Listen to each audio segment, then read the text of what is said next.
is alive on 97.3. City 97.3. Accra. There can be no other 97.3. No need to change. Keep it tuned to City. You're number one. Don't look no further. We've got it all covered. City FM. Good morning. Good morning. Good morning. Good morning. Good morning. Good morning, my neighbor. Good morning to life. Good morning.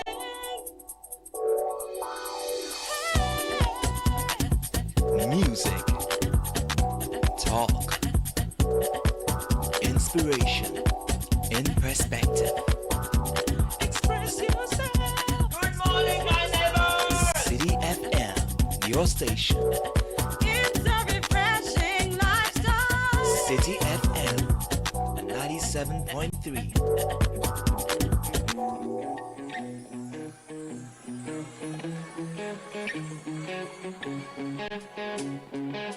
Oh, we thank you, Lord.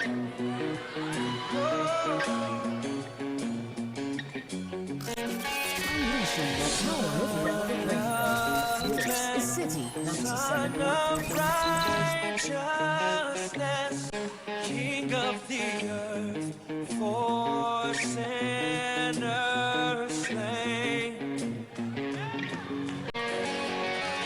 I was lost in darkness bound, ransom my heart, and I will sing.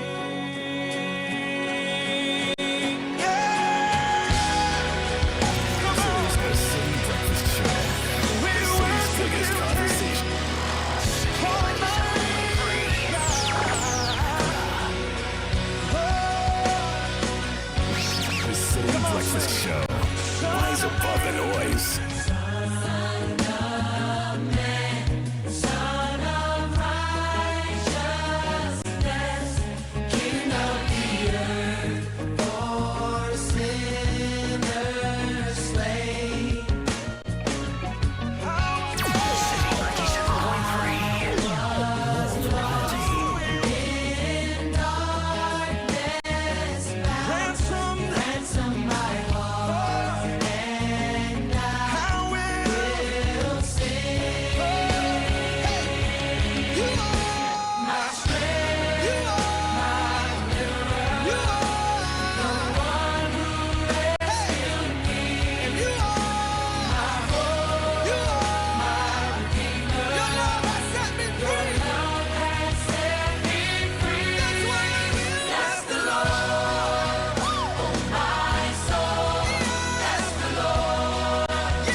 From deep within my spirit sings, holy, holy, in the splendor of your majesty. From deep within my spirit sings, holy, holy, in the splendor of your majesty. From deep within my spirit sings, holy, holy, in the splendor of your majesty. From deep within my spirit sings.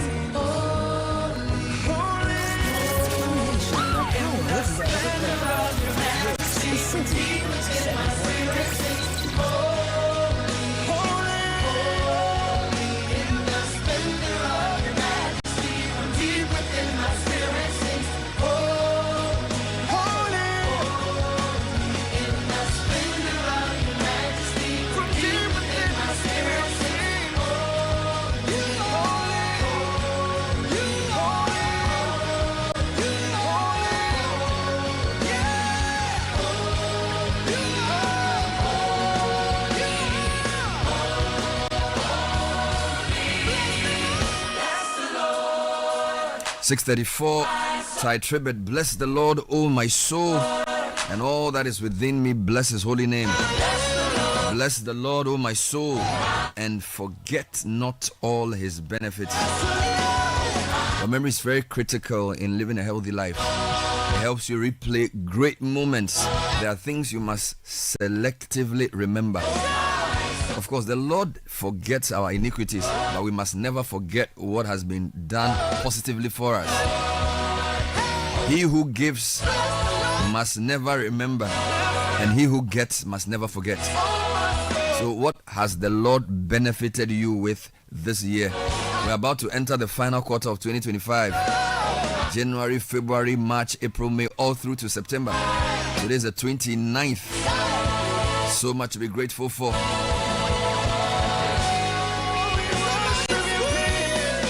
Forgiveness, blessing, healing, preservation, protection, favor. All these things are part of the benefits of the Lord. And as we start this show, we're saying thank you to the Lord. Thank you to our listeners. Thank you to the companies. Almost 50 businesses converging on the Eden Heights, competing in various disciplines, making the 2025 City Business Olympics one of the best in living memory.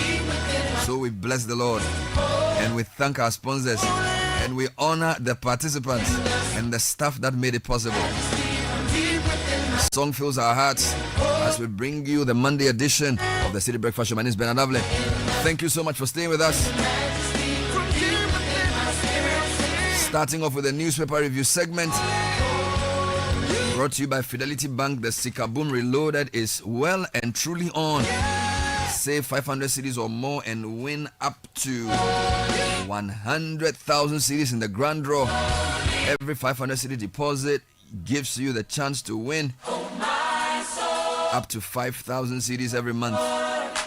Visit any of our branches or agent point, deposit multiples of 500 and win big. It's called Sikaboom. We'll go into the headlines. We'll bring you business news and sports. Today is EdTech Monday at 9, so that's also coming your way. Great news for Ghana. The football team of the University for Development Studies are world champions. They won gold at the World University Games. What a great performance. What a fantastic achievement.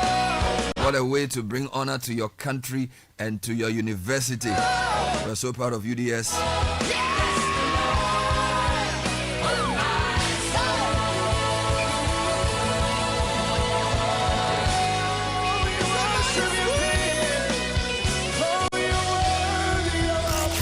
Unleashing the power of relevant radio. This is City 97.3. Join the conversation on the City Breakfast Show on Facebook at facebook.com/City97.3, Twitter at twitter.com/City973, and Instagram at instagram.com/City973 with the hashtag CityCBS. Oh, jump on now. Go. Google me. At what time when you come back, we are not hear the sound of your car? Why you buy new car? No, I not change my car. It be the same ride. It be the fuel way I change. Way one shouts it. Ever since I started using the all-new Excellium Premium Fuel, fortified with 3-in-1 action. Oh, Joe, now my car they run like electric car. No, it's so. This is the type of fuel where they want to. Because now engine they cost. Where they want for way if I buy it, it go protect my engine. And with the small way I buy, I go drive, sir. Absolutely. It's like strapping a turbocharger to your engine and giving it a protector. And what they bust my mind self be the 3-in-1 action, no? Excellium they prevent up to 99% of deposit. It be anti-wear, some be anti-corrosion. Won't pay when I open them. Hey, so where can I find this magical fuel? Just head over to any Total Energy service station and your car will thank you. Hey, then make a finish my gobe fast, then rush go Total Energies. My friend, but why your hand my gobe inside? I give you info. Make a fill the gobe too small. Go! Excellium is designed to protect your car engine, decrease fuel consumption, and lower CO2 emissions. Don't say fuel, say Excellium. Choose Excellium, choose quality. The City Breakfast Show.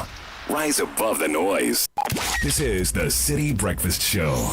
The city's biggest conversation. 6:39 newspaper review segment. The name is Bernard Avle. I'm here with Richard Delasky and Caleb Kuda. Gentlemen, welcome to the program. Thank you, brother. Good morning to you. Good morning. What are the papers saying today? So, Daily Graphic leads with Galamsey fight. Water bodies, forest reserves, now security zones. ECG terminates 202 contracts for underperformance. Mansa Nete Orleans Lindsay win topmost CIMG awards. And on the back page, UDS makes history. Win FISU World Cup football. That's here. Under 20 Women's World Cup qualifiers. Black Princesses sweep aside Tunisia to advance. Well, UDS is not the only institution receiving global celebration. If you go to the front page of the Chronicle, Denmark lauds Margins digital footprint in Africa. I'm talking about the Margins Group. Cites Ghana card as a key example. The UK is saying that they also want to get their citizens to use ID cards. Also on the front page this morning, Ada Bedeku's chieftaincy dispute resolved, and some other details in the Chronicle. Daily Guide says no one has monopoly over album compilation. This is the NPP comes to the photograph of Justine Kodia Frimpong. Mampontin Chief sues Prophet Roger over doom prophecy. And then also Denmark commends Margins ID Group for digital drive. Build global businesses. Business giants Alex Dade charges Africa. Let me take you to the news center. The same celebration of Margins Group makes the front page of the paper. Denmark Margins deepen ties for stronger partnership in Africa's digital ID drive. Also on the front page this morning, U.S. lifts visa restrictions as Ghana accepts deportees. The Inquisitor. Finally, ECG traces containers over 1,000 retrieved from Tema Port to warehouse. Titus Glover named in Dodowa land twisting.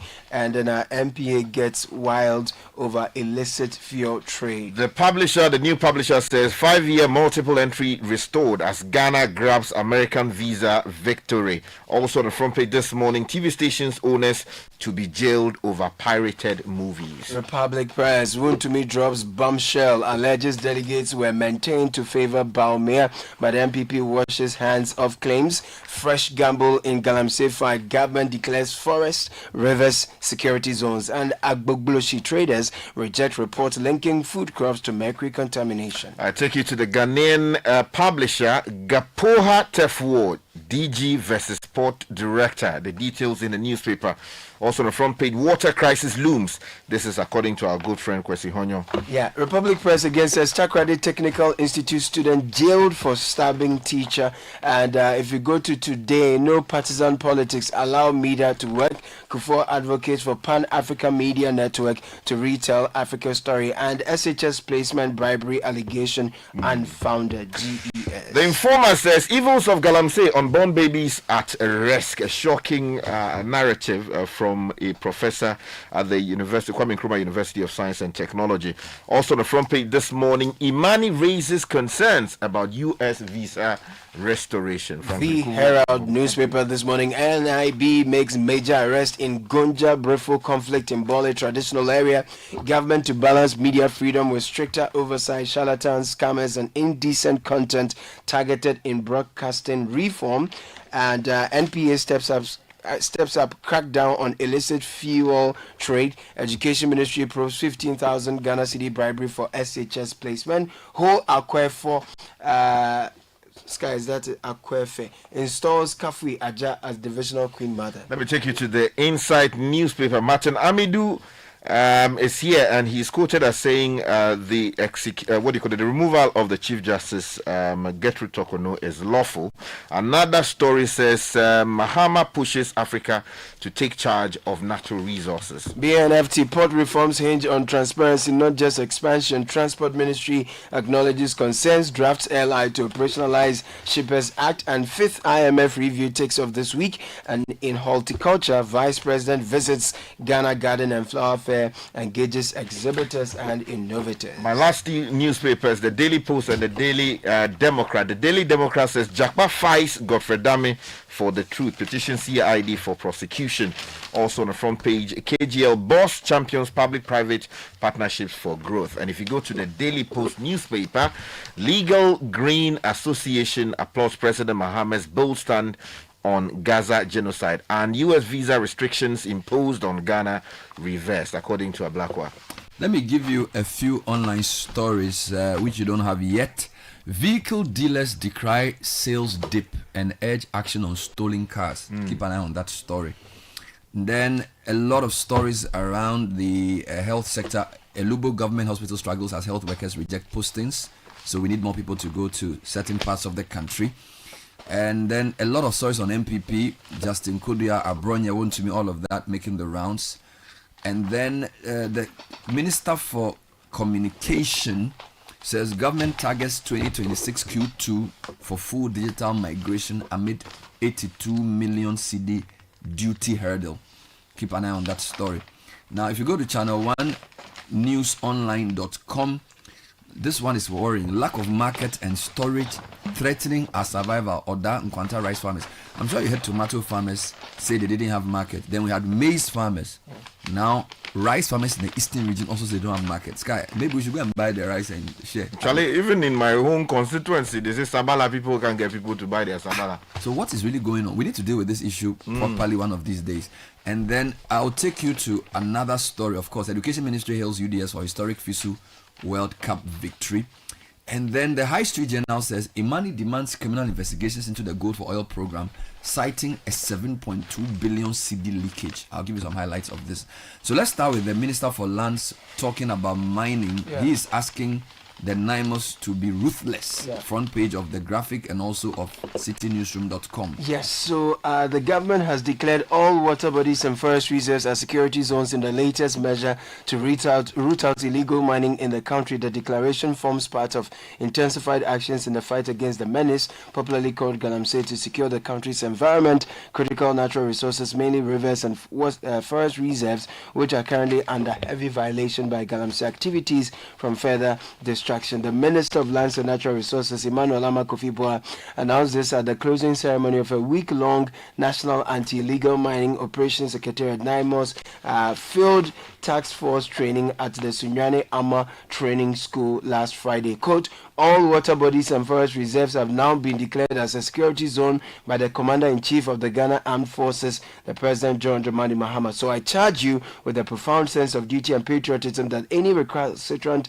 person entering these zones is not merely a trespasser, but an enemy of the state. You are to be firm, resolute, and ruthless. All right. Let me take you to a very troubling story on the front page of the Informer this morning, which says evils of Galamsey, unborn babies at risk.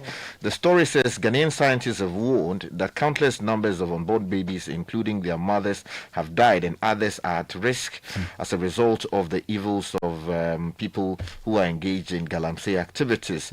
And they say that speaking on Joy FM's current affairs program News File on Saturday, speaker after speaker took turns to cry for Mother Ghana as a result of the satanic activities of illegal mining, people. Now, somewhere in the story, they quote Dr. Paul Poku Sampene Osei, who revealed that an alarming number of women are having to suffer abortions or maybe miscarriage as a result of that. They said 500 or so. Somewhere else also in the story, according to him, results of over 4,000 placentas examined from different regions across Ghana showed dangerous levels of heavy metal contamination, both on both the maternal and fetal sides. Now, the placentas, according to him, are all contaminated. I'm quoting here, polluted with heavy metals. I've examined over 4,000 of them from different regions in Ghana, and both the maternal side and the fetal side show these metals. Then he goes on to say, do we have what it takes to even solve the kidney diseases that are coming out now? He goes on to provide further details. Now, over 100 acres of farmland submerged in devastating flood at Angroga, that's in the Herald, but still within the Galamsey stories. Agbogloshi traders reject report linking food crops to mercury contamination. So traders at the Agbogloshi market in Accra have rejected findings from a recent study by the Environmental Protection Agency and UK-based NGO Africa Pure Earth, which linked food crops to mercury and heavy metal contamination in mining areas. The report revealed that staple items such as taro leaves, kontomire, tomatoes, coconuts, and other vegetables from 6 mining affected regions, Western, Eastern, Ashanti, Central, and Savannah, were at risk of contamination from illegal mining activities known as galamsey. Now, quoting the women, the vendors of leafy vegetables such as cabbage and lettuce dismissed the findings, arguing that their cultivation practices make contamination impossible. I see. Let me take you to the page 3 of the Ghanaian publisher. Water crisis looms. This is according to Senyo Hosi. And the story says a leading member of the Ghana Coalition Against Illegal Mining and the One Ghana movement, Senyo Hosi, has warned that Ghana is on the brink of catastrophic water crisis driven directly by illegal mining, popularly known as galamsey. Now, speaking on Joy News' PM Express on September 23, 2025, Hosi lamented the extensive pollution of the country's rivers, stressing that Ghana is now being compelled to import drinking water. Let's talk some agri here. Rice farmers say lack of market storage threatening our survival. Oda Nkwanta rice farmers. Neil Kanako reports that rice farmers in Oda Nkwanta, a farming community in Brim Central of Eastern Region, say they are frustrated over the lack of ready market and storage facilities for their produce. They say the situation is crippling their livelihoods and threatening the future of rice farming in the area. The farmers caution that without urgent intervention, the challenges could undermine the sustainability of rice production and weaken prospects for other agri ventures. Now, Oda Nkwanta is home to over 5 million centers, 7 over 1,000 farmers, and producing high quality rice for consumers. But representatives of the two of these mills, Kwame Boateng and Alhaji Musa Fuseni, warned that continued importation of foreign rice by successive governments, if not curtailed, could collapse their operations. Now, I'm bringing this story up because last week I heard you guys review a story about tomatoes. Yes. This was Asante Akim North, and in that story, Doris Lonta said government had been compelled to buy tomatoes and onions from farmers in those communities because people were not buying this. So on September 15, the president directed the purchase of 1,000 boxes of tomatoes and 2,000 bags of onions from farmers in the municipality. The move was aimed at addressing concerns about post-harvest losses and farmers' lack of access to reliable markets. Although several media outlets earlier reported that the produce had already been bought, Citi News confirmed that the directive had not yet been carried out. However, after several follow-ups, assurances were given in the process would soon commence. And then there's another one which was on maize, I think last week as well. Some farmers say their maize was not getting market. I think this is something the Minister for Agri should take very seriously. And let me just quickly say that I've been receiving calls from the Ketu South constituency of a similar problem. Our people normally will produce onions and shallot and all of these things. My understanding is that there's a huge glut, and for some reason we are not getting the right prices and people are not coming to buy. Over the weekend, the Member of Parliament for the constituency, who is also the Minister for Tourism, Honorable Jifa Ablagomashi, had cause to raise the matter. I think it is important that government finds a way we need to get to the bottom of the matter, whether it's a pricing issue, a logistics issue, or import that is making them uncompetitive. We need to really get into that. It's still related to Agri. Over 100 acres farmland submerged in devastating flood at Angloga. So more than 100 acres of farmland in the Angloga district of the Volta region have been submerged in recent floods after a downpour in the area. The situation has further brought significant hardship to the communities affected, destroying approximately 1,200 acres of farmland, affecting about 600 farmers. Now, Mr. Richard Agbemaso, tomato farmer at Angloga, told GNA that most farm produce were destroyed, highlighting the scale of loss faced by local farmers who rely on farming for livelihood. Okay, so over the weekend or before the weekend, there was this celebration by the Minister for Foreign Affairs that we have recorded victory against the United States. The story is in the new publisher for this morning, and the story says on page 3 that the government of the United States of America has officially lifted visa restrictions it placed on Ghana and holders of Ghanaian passports in July this year. Now, the reversal happened at the time Ghana has become the base for deportation Africans in West Africans in the U.S. Now, Ghana continues to receive West African nationals deported from the United States. There is, however, no official statement linking the reversal of the restrictions to the receiving of the deported Africans. But if you go to the Informa newspaper, Imani is raising concerns. Now, President and founder of Imani Africa, Franklin Kujo, has raised some concerns over the restoration of America visas to Ghanaians. Now, the restoration, he goes on to provide details. However, taking a different view, the Imani founder speculated as to whether the gesture was due to Ghana's decision to accept West African deportees from America. Now, Imani is also demanding criminal investigations into the Gold for Oil program, citing a 7.2 billion cedi leakage. This is the High Street Journal.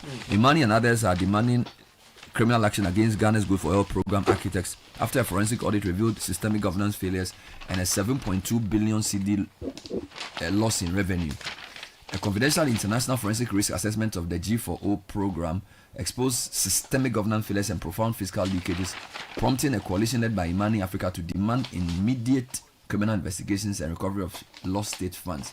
According to a statement issued by Imani, the review, which analyzed data from the MPA, BOST, and Customs, concludes that the initiative intended to stabilize foreign exchange was compromised by, quote, a deliberate architecture of obfuscation, unquote, designed to conceal revenue loss and enable potential illicit enrichment. Bernard, government to balance media freedom with stricter oversight. All right. Minister for Communications and Digitalization Samuel Nate George has announced a sweeping overhaul of Ghana's broadcasting policy, promising stronger regulation, new cost-sharing models, and technological upgrades to secure a resilient, forward-looking media landscape. Addressing a high-level forum organized by Africa Media Bureau in Accra, the minister described broadcasting as a dealer of national cohesion, a driver of innovation, and a safeguard of democratic participation, but warned that technological disruption, economic pressures, and weak compliance strain the current The minister also targeted Q2 of 2026 for full digital migration and asked the industry to discuss how to deal with that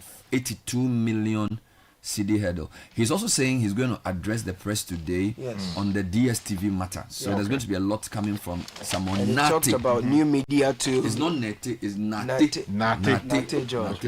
Okay, and still within the space of communication and IT matters, if you go to the back page of the news center, one of our giants in Ghana is being celebrated. Denmark margins deepen ties. The story says Danish ambassador to Ghana, Jakob Leinhoff, has lauded Margins ID Group for a significant role in advancing Ghana's development. Now, he commended the company's efforts in driving the country's digital identity agenda. Now, the stakeholders' engagement at the company's card manufacturing facility, Intelligent Card Production Systems in Accra on Thursday, September 25, 2025, Ambassador Leinhoff said the Ghana card is a major achievement and you should be proud of the contribution you are making to Ghana's development. It's very worthy to note. Before I come to sports, a Lubo government hospital struggles as health workers reject postings. This is troubling. Authorities at the Lubo government hospital say the persistent refusal of health personnel to accept postings to the facility has left key units and modern equipment underutilized. Medical superintendent of the 65-bed facility, Dr. Zakaria Musa, raised a concern during a visit by Western Regional Minister Joseph Nelson on Sunday. He said although the facility is new, well equipped, and even attracts patients from neighboring Ivory Coast, operations are being hampered by a shortage of staff. Elubo is the capital of Jomoro and the largest town on Ghana's western border with Ivory Coast, has a population made up of residents, travelers, as well as customs and immigration personnel. Elubo Government Hospital was commissioned in 2023 with modern infrastructure, but the minister was visibly disappointed, questioning why the Ghana Health Service continues to keep and pay workers who refuse transfers to places where their services are most urgently needed. Let's end with sports. Sponsors the Citi Business Olympics Committee 2026 partnership. Over 47 companies competed for bragging rights, and at the end of the day, GCB Bank won the bragging rights. The way they put, it was too. They pull some people with one hand. Charlie. That people they be power. We can send them to represent us on the continental. So the story says GCB Bank extends on much reign as Citi Business Olympics, and basically this is almost like the umpteenth time they've won the event. Charlie, they too much. Yeah, next in the contest. Yeah, they won 4 gold medals, 1 bronze. Fedco secured the 3rd spot in the leaderboard, and then they got 3 gold medals, 3 silver, and 1 bronze. Oh, beautiful! Premier Care actually came second. So GCB was first, Premier Care was second, and Fedco was 3rd. And then finally, globally, Ghana's UDS. 1 gold at the World University Games in football in a dazzling performance. Charlie, that corner with the guy play will enter the pool. Yeah. No, come on, Limanyo, yeah. So we'll add them to the Black Stars. Oh, no, we have to put the boy there. We should cap him. That particular one. Yes.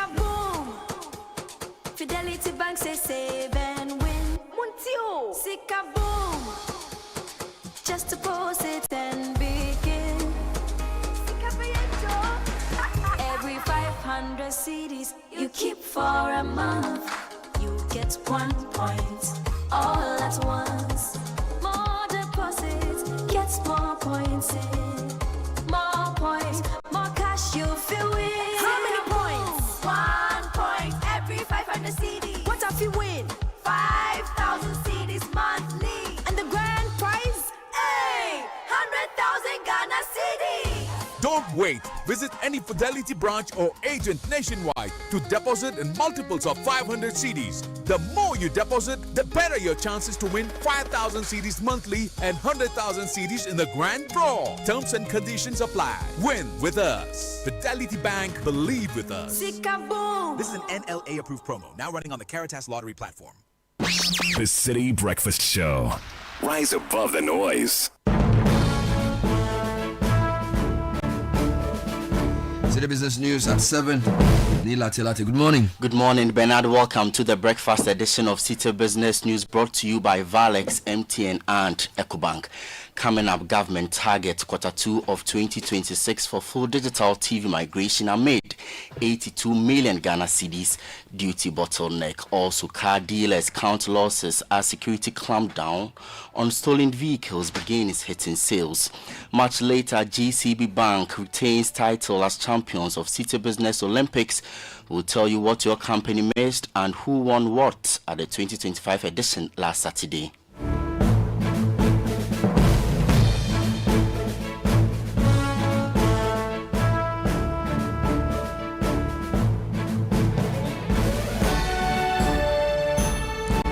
I am Latte. Many thanks indeed for your time. Details now. Ghana's long-delayed transition from analog to digital television broadcasting is now expected to be completed by the second quarter of 2026 as government moves to resolve outstanding hurdles stalling the project. A key obstacle remains over 82 million Ghana cedis in import duties on set-top boxes currently held in warehouses. A challenge government says must be cleared to fast-track distribution nationwide. Sector Minister Sam Nate George disclosed this at the broadcasting at the Crossroads Forum organized by the Africa Media Bureau. We've not done the digital switchover because of some of the things I inherited policy-wise. There was this purchase of set-top boxes, and the boxes are stuck in a warehouse. There are issues of duties and all of that, duties in the excess of 82 million Ghana cedis. We figured a way around it, but once those boxes are acquired by them, get into the custody of the ministry and put out in the market, and the NTA finishes all the things that they're doing, we'll do the digital switchover. Because like you've said, a lot of channels or TV stations are now broadcasting digitally, but we still have some analog broadcasts ongoing in the country. And so we'll need to do the final switchover because, again, not every household has a digital TV. So we need to identify and distribute those boxes. But my hope is that by end of Q2 2026, we could have finished those distributions, and then we can announce the digital switchover. Sam Nate George is Minister for Communication, Digital Technology and Innovation. Car dealers in the country say a recent security crackdown on stolen vehicles is beginning to take a toll on their businesses. The Vehicle and Asset Dealers Association is pushing back against growing public perceptions that its members are involved in the trade of stolen cars, insisting that most dealers operate within the law. Security agencies have intensified operations this year to track and seize stolen vehicles on the market, a development these dealers say is now driving down sales. Daniel Sakiti has the rest of the story. Security agencies have in recent times stepped up efforts to clamp down on stolen vehicles trafficked into the country. In August, for instance, the Ghana Police Service, through its Criminal Investigation Department, announced the recovery of 43 high-value luxury cars between January and July 2025. The Economic and Organized Crime Office has also flagged vehicles including Range Rovers and Dodge models, amongst others, as the most intercepted brands during its operations. The agency's findings, based on collaboration with Interpol and other international bodies, reinforces Ghana's growing profile as a destination for stolen vehicles, particularly from North America. General Secretary of the Vehicle and Asset Dealers Association, Clifford Ansu, admits security agencies are within their mandate, but warns that the trend is negatively impacting sales. How people perceive the car dealers, as being the agents of the stolen vehicles is not the best. We are not in to sell stolen vehicles. When somebody is coming to buy something for you, the person heard that, oh, the cars these guys are selling are all stolen vehicles. There's no way that the person will even come, right? So for me, what I can say is that all of us should calm down. All of us calm down and understand ourselves and understand the business that we are doing. And quarterback to the security agencies, like I said, everything will be okay for us. Clifford Ansu has also urged both the public and car dealers to exercise due diligence when purchasing or importing vehicles.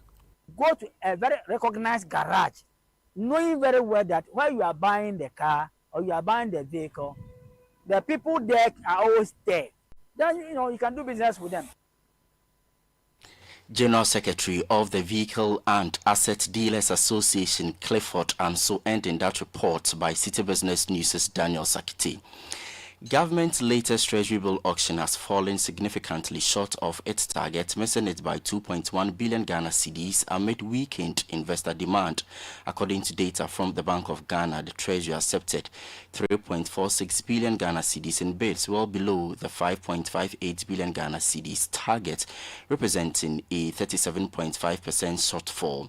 Fixed income analyst at Data Bank Wilson Zilevu attributes the weak demand to tight liquidity among commercial banks following the central bank's open market operations that absorbed nearly 19 billion Ghana cedis ahead of the auction. This was quite expected considering the persistent weak demand that we've witnessed over the weeks. We've already seen banks get creative with loan disbursements, finally concentrating more on their core mandate. We've also noticed improved uptake on the part of the Treasury. However, we can boldly say the weak participation of banks in last week's auction following the Bank of Ghana's open market operations are Wilson Zilevu is a fixed income analyst with Data Bank. Public and private sector organizations are being urged to prioritize the training and empowerment of national service personnel to build a stronger workforce and drive long-term economic growth. Group Chief Executive Officer of Agri-Impact Limited, Daniel Akwe, says equipping young people with practical skills, mentorship and career guidance will not only secure their future but also strengthen the human capital base of the country for sustainable development. Group Chief Executive Officer of Agri-Impact Limited, Daniel Fahini Akwe, made a call during a sideline media engagement at the grand finale and awards night of the Young Agri-Business Professionals Program Cohort 3.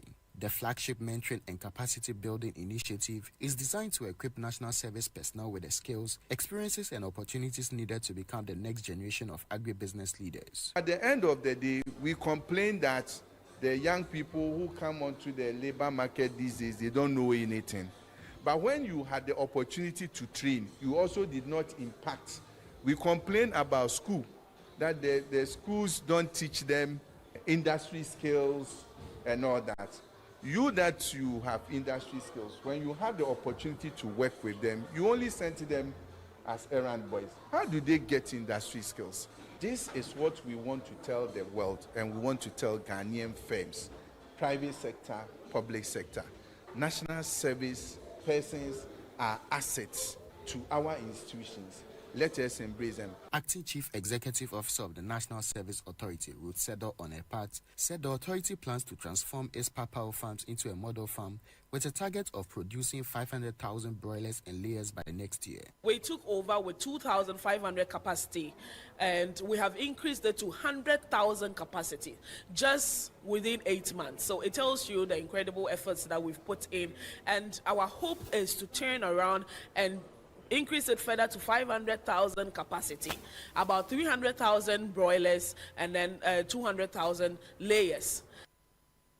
Moving on, Absa Bank Ghana says it is committed to supporting the government's 24-hour economy initiative. This the bank says it will do by positioning itself as a strategic partner in unlocking new growth opportunities.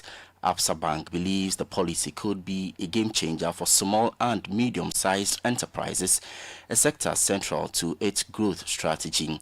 Managing Director of the bank, Edward Natibuche, was speaking at the stakeholder forum with clients and the 24-hour economic secretariat. It's not possible to grow without your customers also growing.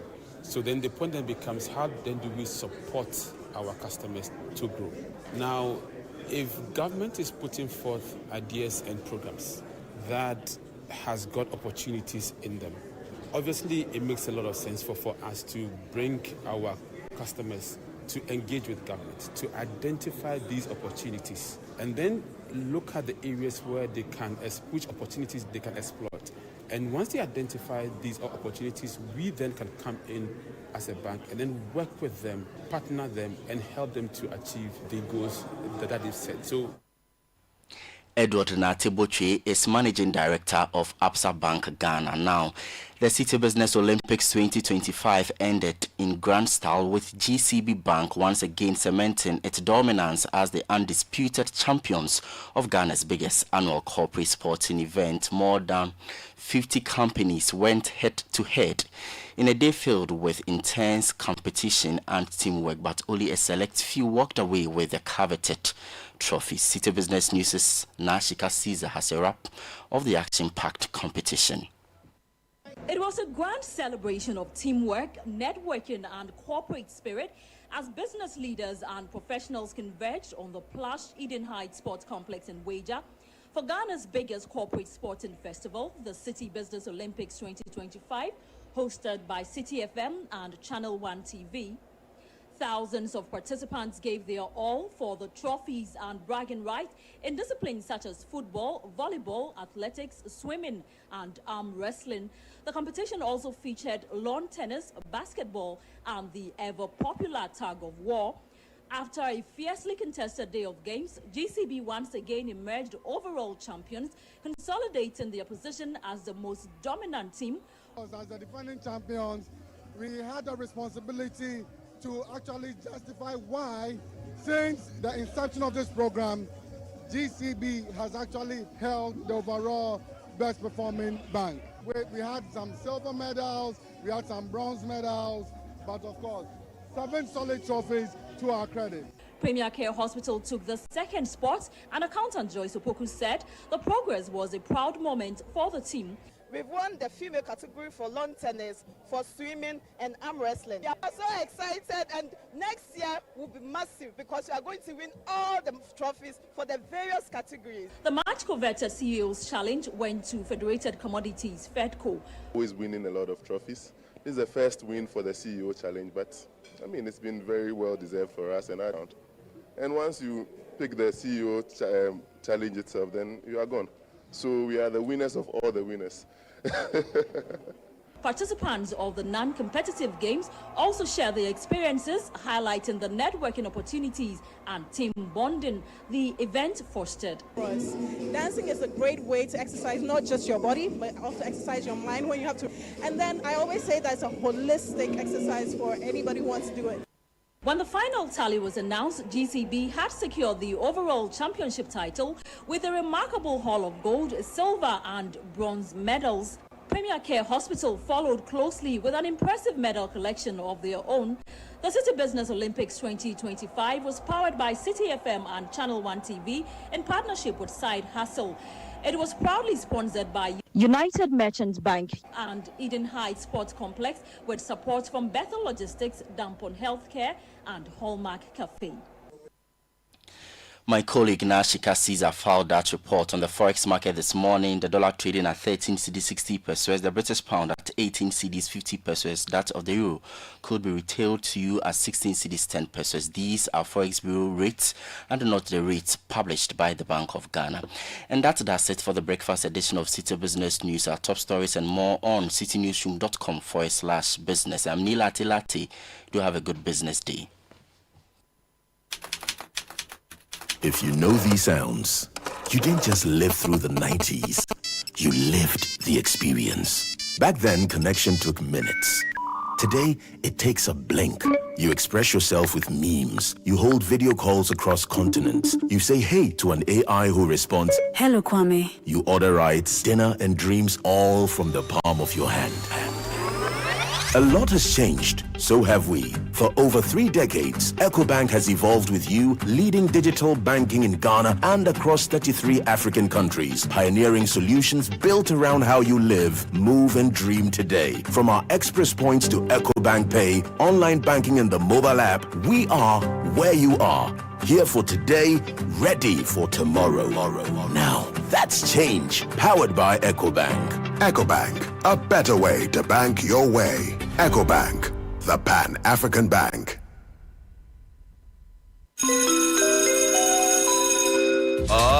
Announcing Ghana's first unlimited photocopier leasing. Yes, from just 983 Ghana cedis, you can lease a multifunctional photocopier and print unlimited. Yes, unlimited and free paper every month. Guess what? That's not all. Toners, repairs, and maintenance all are free. And oh, I'm not kidding at all. And we cover the whole country. Yes, the whole country. What are you waiting for? Just visit us at www.valexlease.com or call 0244 644048. I repeat, or call 0244 644048. Remember, terms and conditions apply. Valex Lease, affordable document management solutions. We asked Ghanaian business owners what they want from Old Mutual. I want insurance and pension solutions that will protect my employees. Your business growth is our business. For 180 years, we have partnered with businesses to protect and grow their most valuable assets. From tailored group life assurance protection to affordable pension plans, we've got your business and your employees covered. Contact your broker or call Old Mutual on 0509-551-609 today. Old Mutual, do great things every day.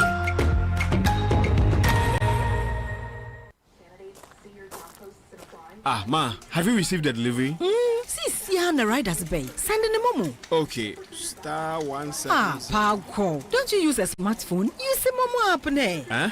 App. Hey, I want to say a millennium, say millennial. Inim. Oh, millennium for ya nyaze. Switch to the app. Oh, you're smart. And oh, you're secure. Enter a world of possibilities with the Momo app. Pay your favorite merchant, pay utility bills, and borrow from our wide range of lending services. Move to the app side today.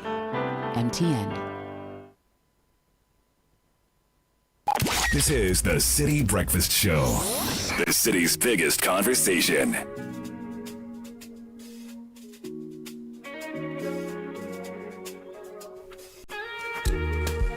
Many thanks to Valex Lease, EcoBank, and MTN for helping us bring you the breakfast edition of the Citi Business News. Valex Lease says, listen, offices, schools, print hubs, you don't need to buy photocopiers when you can lease and print unlimited. We're introducing Valex Lease Equip Limited, Ghana's first unlimited photocopier leasing service from just 983 Ghana cedis a month. You can lease a reliable multifunctional photocopier and print unlimited, yes, unlimited, with free paper included, free toners, free cartridges, free repairs, free maintenance, plus nationwide coverage across all 16 regions. So stop spending big on machines, paper, repairs, and maintenance. Straight to Valex Lease and keep your cash for what matters most. 0244 644048, valexlease.com. Customized payment options and packages are available. Valex Lease, affordable document management solutions. It's amazing. The world is ever changing and evolving. Fascinating how what the next big thing could be. Today is AI, tomorrow who knows. One thing is for sure, a lot has changed, but guess what? So has EcoBank. For over 3 decades, EcoBank has pioneered a range of digital-first banking solutions designed for the way we live today. From the mobile app EcoBank Pay, Express Points across the country, EcoBank is right where you are. EcoBank is deep in African bank. Okay, so over 2 million Ghana cedis is up for grabs in the Still Mensaka promo. Use your Momo app to make transactions of more than 100 Ghana cedi daily and win daily cash from 100 to 200 cedis, weekly jackpots of 2,000 Ghana cedis plus yellow-based routers or monthly prizes up to 5,000 Ghana cedis. And the mega draw, well, a massive 100,000 Ghana cedis with more grand wins of 50,000, 30,000 and 10,000 cedis. It's not just Momo app payments through bank transfers, POS, advanced services, and even third-party transactions also qualify. So don't wait. Download the Momo app, transact, and win in the Still Mensaka promo. This promo is run in collaboration with the NLA on its Caritas lottery platform. T's and C's apply. Benjamin Nketia is here with Kickoff. Brought to you by Lesheho, giving you financial peace. No matter the financial storm, they help you face it together. So simply call 02700 4799. Call Nana and tell him, Charlie, what's up? I make odds. Give me financial peace. And you are sorted. Lesheho, let's improve life. Benjamin Nketia, Kickoff. Here comes the corner. Odegaard. And it's a header by Gabriel! And Arsenal have done it in the 96th minute! Oh, they're making late goals look routine! Late against City last weekend, and now 2 late goals to turn a 1-goal deficit into what's surely going to be a 2-1 win at St. James's Park here today.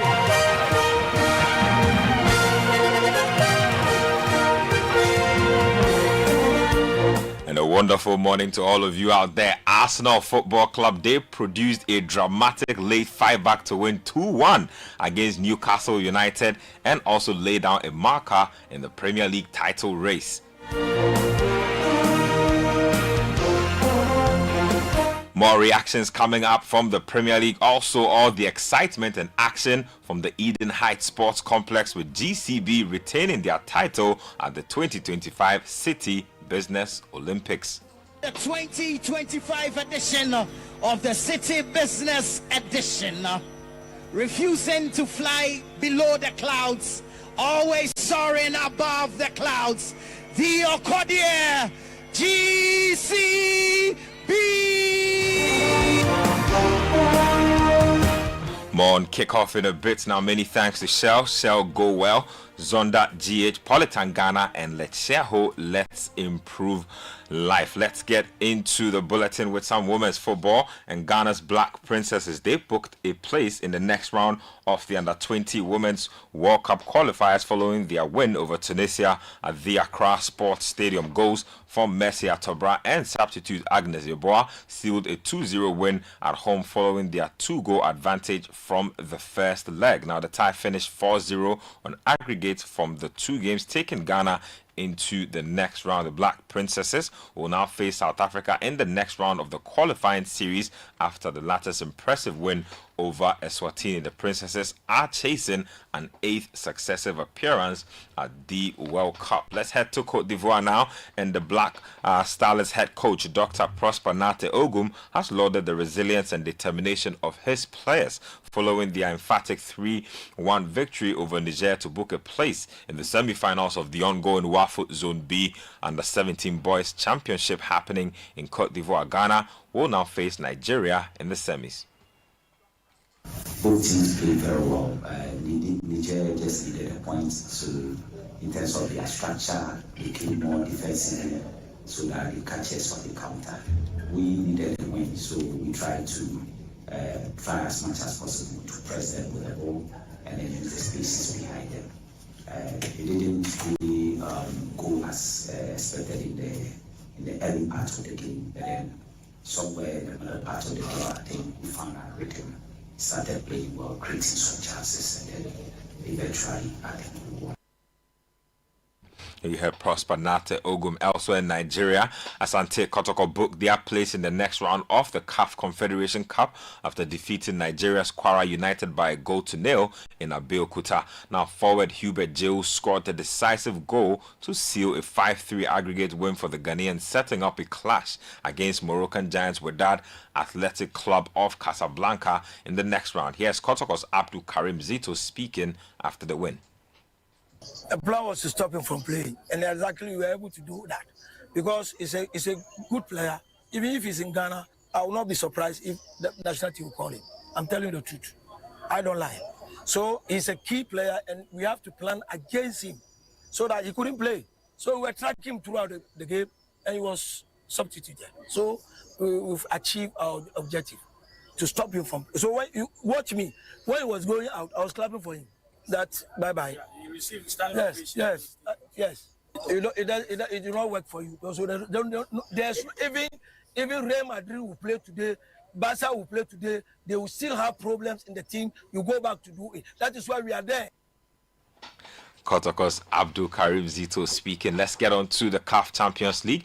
And Bibiani Gold Stars' debut campaign ended in disappointment after they suffered a 5-0 loss to Algerian giants JS Kabylie, sealing its 7-0 aggregate exit from the preliminary round. Let's get to the World University Games, and the Ministry of Education has lauded the University of Development Studies football team for making history as the first African university to win the prestigious World University Games football trophy. Now, UDS secured the landmark achievement by defeating defending champions Paulista University of Brazil by 2-1 in extra time to clinch the 2025 FISU World University Football Cup in Dalian, China.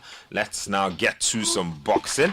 And the Minister for Sports and Recreation, Kofi Adams, has held a preliminary meeting with members of the newly formed Boxing Normalization Committee as part of ongoing efforts to reform the sport in the country. Now, the session which took place on Friday at the ministry's conference room was led by Director General of the NSA, Yaon Pofuankra. Now, it comes ahead of the official inauguration of the committee scheduled for later today. Now, the committee was constituted in response to the tragic death of Nigerian boxer Gabriel Oluwasegun Olarenwaju, who collapsed during a bout at the Bukom Boxing Arena in Accra on March 29, 2025. Now, the minister outlined immediate priorities, including the institution of a medical protocol, updated health records for boxers, the establishment of a medical commission, and stronger anti-doping measures in collaboration with the National Anti-Doping Agency. Now, to guide the process, the ministry has prepared a formal white paper reflecting the government's official stance on the investigative report, which the committee will implement under ministerial oversight. Now, the Boxing Normalization Committee will be inaugurated today at 1 p.m. Today at the Ministry of Sports and Recreation. Let's now get to the Citi Business Olympics, because GCB Bank once again proved why they are the undisputed giants of corporate sports in Ghana, clinching an ultimate title, or the ultimate title for the 8th consecutive year. Now, the event staged at Eden Heights in Wager on Saturday brought together some of the nation's most competitive companies, yet it was GCB who emerged victorious, bagging 14 medals in total, 8 gold, 4 silver, and 2 bronze medals to cement their dominance in Ghana's biggest corporate sporting festival. Here is Joseph Ajiman, manager for special projects at GCB. Of course, as the defending champions, we had the responsibility to actually justify why, since the inception of this program, GCB has actually held the overall best performing bank. How many trophies so far? Oh, as you can see, we have 1, 2, 3, 4, 5, 6, and the overall, so 7 trophies. Wow. We had some silver medals, we had some bronze medals, but of course, 7 solid trophies to our credit. Now, the 2025 Citi Business Olympics was powered by Citi FM and Channel 1 TV in partnership with Side Hustle. It was also proudly sponsored by UMB Bank and Eden Heights Sports Complex with support from Bethel Logistics, Dampon Healthcare, and Hallmark Cafe. Let's now get to the English Premier League. Gabriel Magalhaes scored a 96th minute winner as Arsenal came from behind to beat Newcastle at St. James's Park. Now, the Gunners took all 3 points to close the gap on league leaders Liverpool to 2 points. Let's hear from Arsenal's Mikel Merino. Yeah, I mean, maybe more for the fans or for you guys than for us. We know the hard work we've been putting on, the kind of performances that we've been creating as well, and obviously winning the way we won today shows the character of the team, how much we trust each other, how confident we are, and that doesn't change, doesn't matter the results. So we're confident. We have an amazing team, an amazing squad, an amazing staff, obviously an amazing fans. So yeah, we're ready for it. Well done. Arsenal's Mikel Merino. In other games that were played, Oli Watkins ended his goal drought as Aston Villa came from behind to beat Fulham by 3-1 for their first Premier League win of the season. Man United skipper Bruno Fernandes had a second half penalty saved as Ruben Amorim's side slipped to a Premier League defeat at Brentford. Now, Brighton also came from behind to beat an ill-disciplined Chelsea side 3-1. They had a player sent off for the second Saturday running. Now, Edin Ketia struck with virtually the last kick of an enthralling encounter at Selhurst Park to give Crystal Palace a deserved 2-1 victory, which also ended Premier League leaders Liverpool's 5-match winning start to the season. Palace are on an 18-game unbeaten streak in the league. Let's hear from Liverpool boss Arne Slot. Very difficult first half for us. They did really well. Deserved to be 1 goal up. I think we were even lucky that it was only 1-0. Second half performance was maybe a bit the opposite. I think we had enough chances to score. If you want to compete, if you want to be right up there, you need a very positive balance in set pieces. That's what I always say for years. Now, against Newcastle we conceded 2 and today we conceded 2, so that's something we need to do better. In terms of the timing of the winning goal, were there any issues over that? No, not really. Although it's never ideal if you concede a goal in the extra time. But there was a substitution in extra time, so half a minute extra was fair. And I don't know exactly when they scored, but half a minute of extra time was normal. When you go to the blue side of Manchester, Erling Haaland scored twice late on, and Maxime Steve scored 2 own goals to help Man City to a big win over Burnley. Now, Ghana's Antoine Semenyo was on target again for AFC Bournemouth as they played out a 2-2 draw with Leeds United. Later today, Everton Football Club will be up against West Ham United. That's how we end this morning's edition of Kickoff. Kickoff proudly brought to us by Shell, Shell Go Well, Zonda GH, Politan Ghana, and Let's Share Let's Improve Life. The small sports at citysportsonline.com.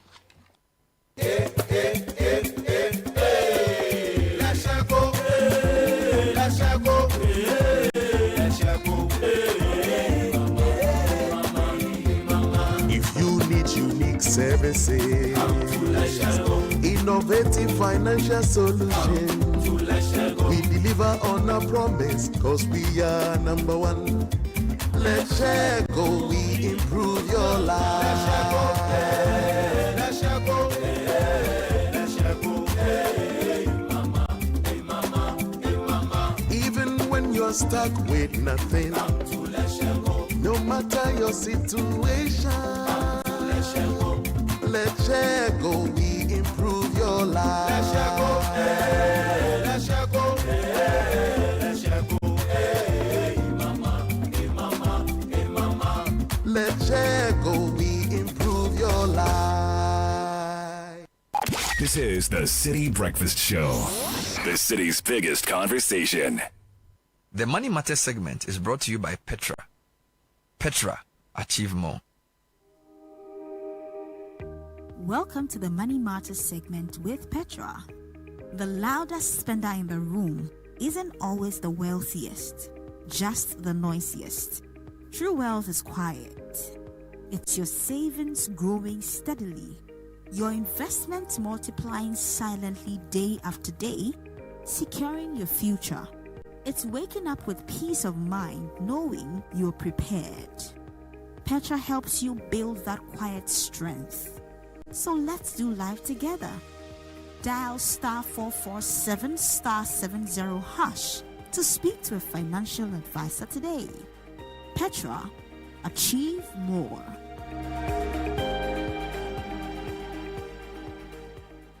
The Money Matters segment was brought to you by Petra. Petra, achieve more. Join the conversation on the Citi Breakfast Show on Facebook at facebook.com/Citi97.3, Twitter at twitter.com/Citi973, and Instagram at instagram.com/Citi973 with the hashtag CitiCBS.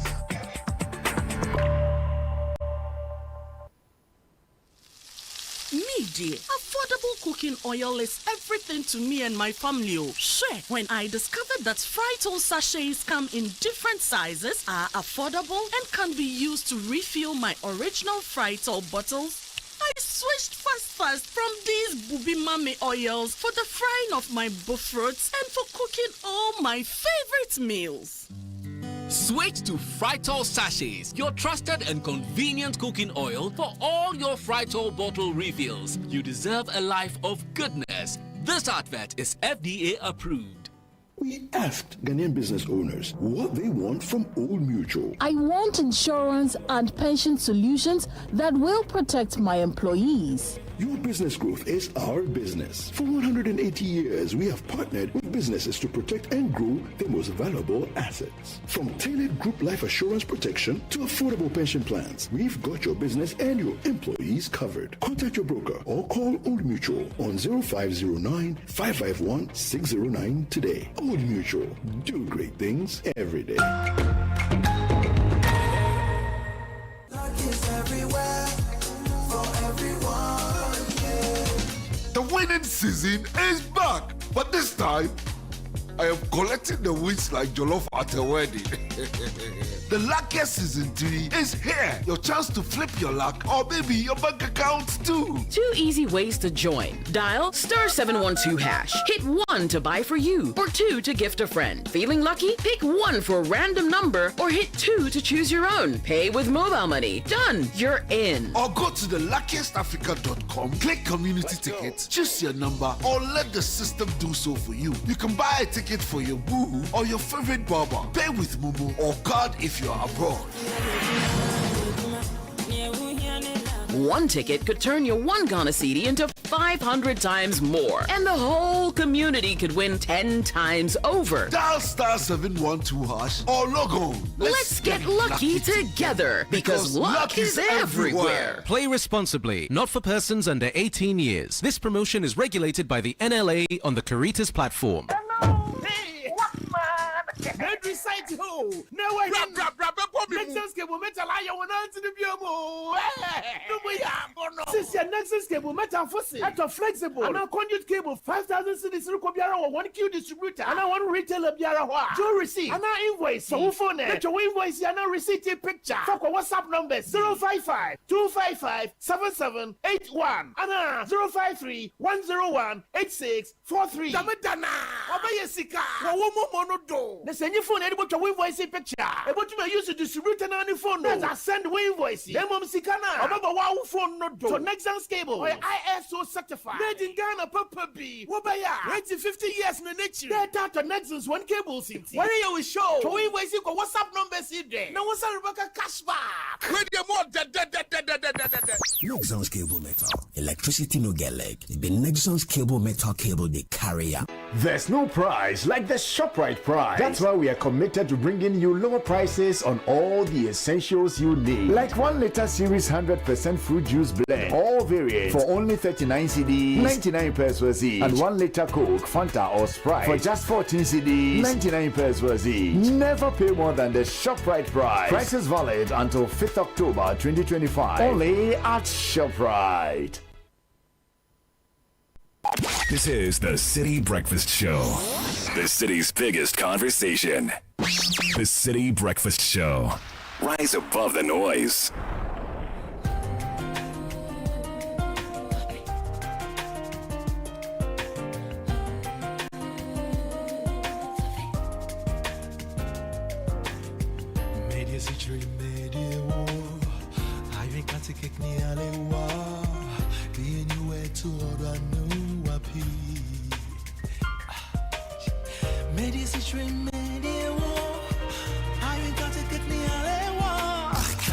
Unleashing the power of relevant radio.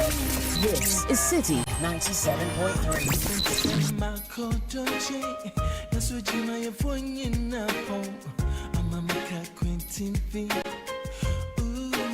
Traffic move, a gentleman of Bereni out this war. Can you win a baby? Free me, so can you wait? Now I swear you. How do you wanna be?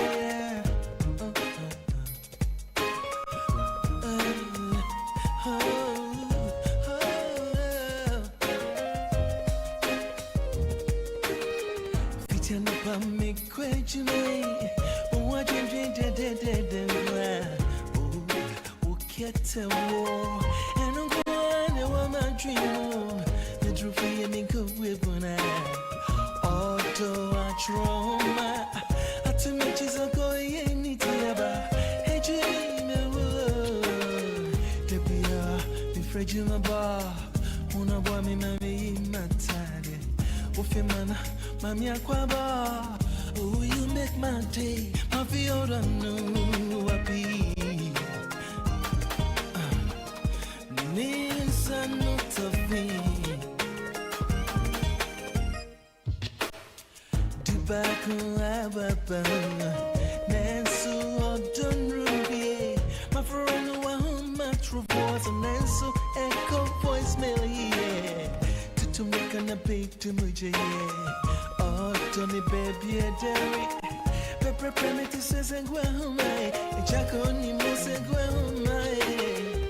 $7:39 for Joint Tree setting us off for the second part of the show. Taking over from the sports desk. What a weekend.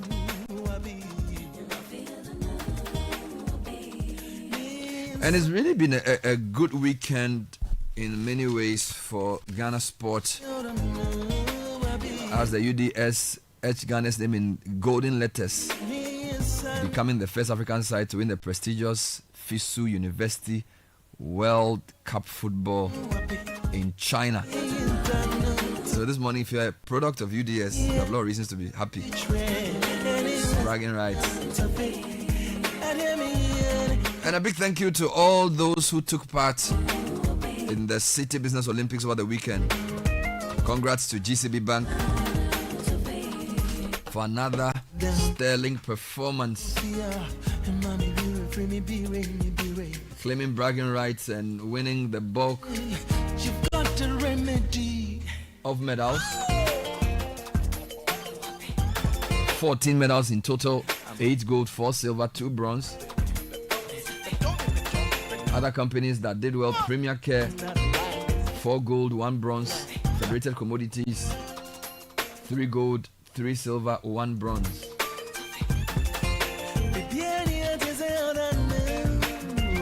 Program sponsored by UMB Bank.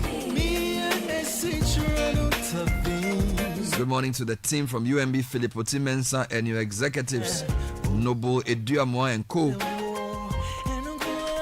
It was a really great performance. Happy birthday greetings coming in this morning to Mrs. Victoria Ba Treme of the Ghana Christian International High School.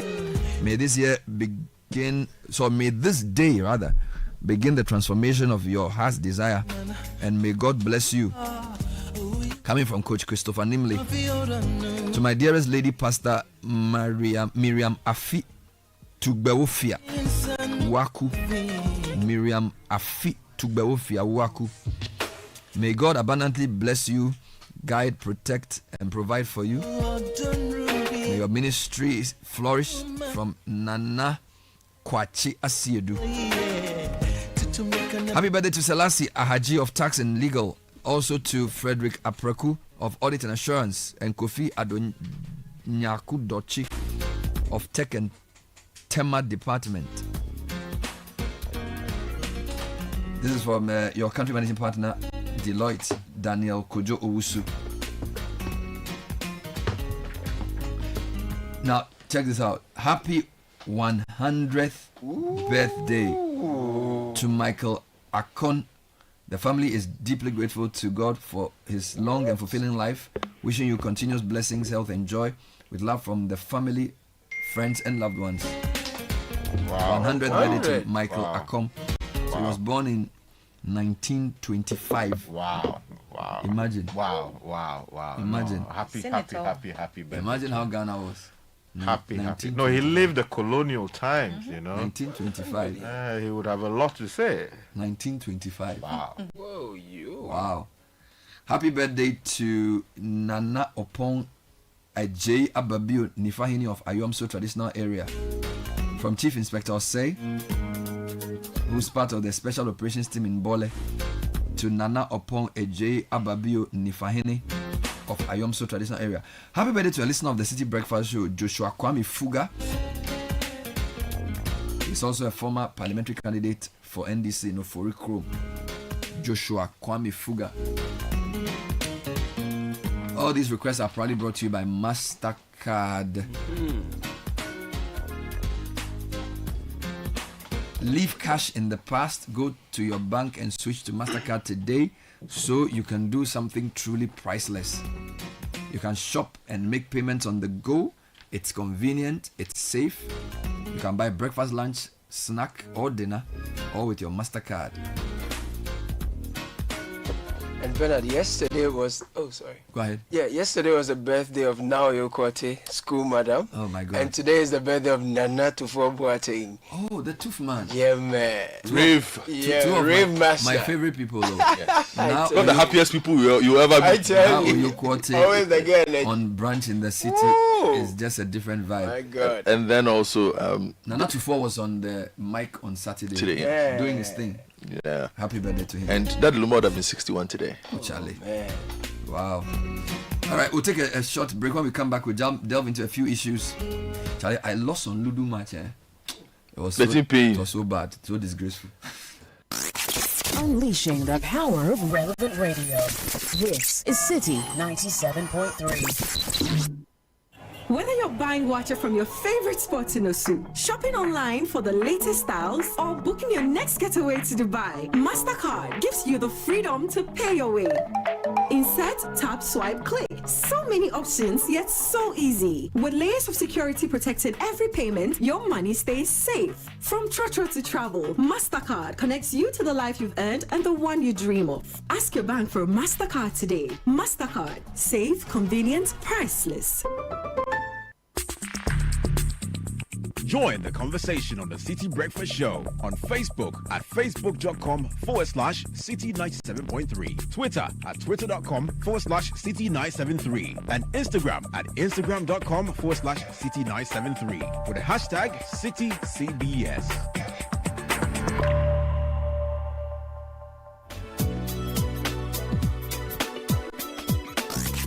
Unleashing the power of relevant radio. This is Citi 97.3.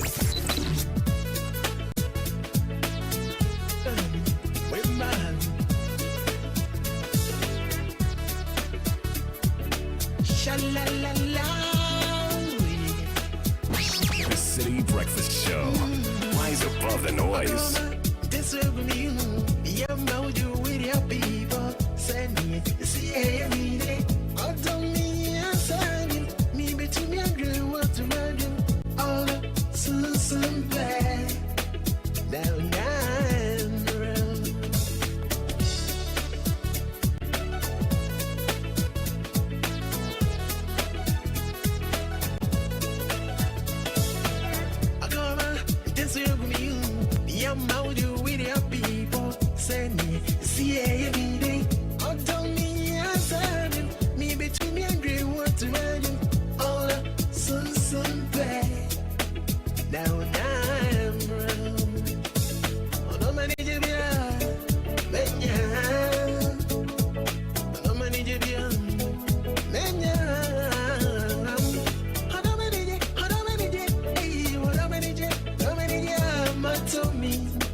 And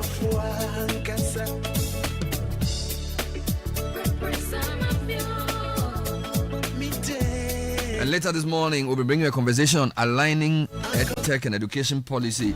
A conversation involving 4 interesting minds. I moderated that a couple of days ago. We'll bring you that on the show from 9:05. As any bank is 20 years old, and we're happy to say you've been part of that story. Here's to the next 20 years and beyond of even greater possibilities with you. Thank you for banking with us, Zenith Bank, in your best interest. I'd like to say congratulations to our chairman, Nick Amatefio, who clocked 80 on Saturday. It was a beautiful, beautiful celebration of a man who has influenced so many lives. And his vision in business is what created a platform for us to shine this morning. So Uncle Nick, on behalf of the team, management of Citi, I want to say a big, big happy birthday to you. Big happy birthday. Because you celebrated the big 8-0 in star. I learned something interesting on that day. So Amaka Amatefio was giving a speech, or he was being interviewed about Nick Amatefio, and he said, did you know that of all the mayors Accra has had, 7 of them came from the Amatefio Van der Poel family? Are you kidding? I won't lie to you. I was shocked to hear That's this. legendary. So apparently, I don't know, I think Accra has had 13 mayors or 9 or something, I don't know.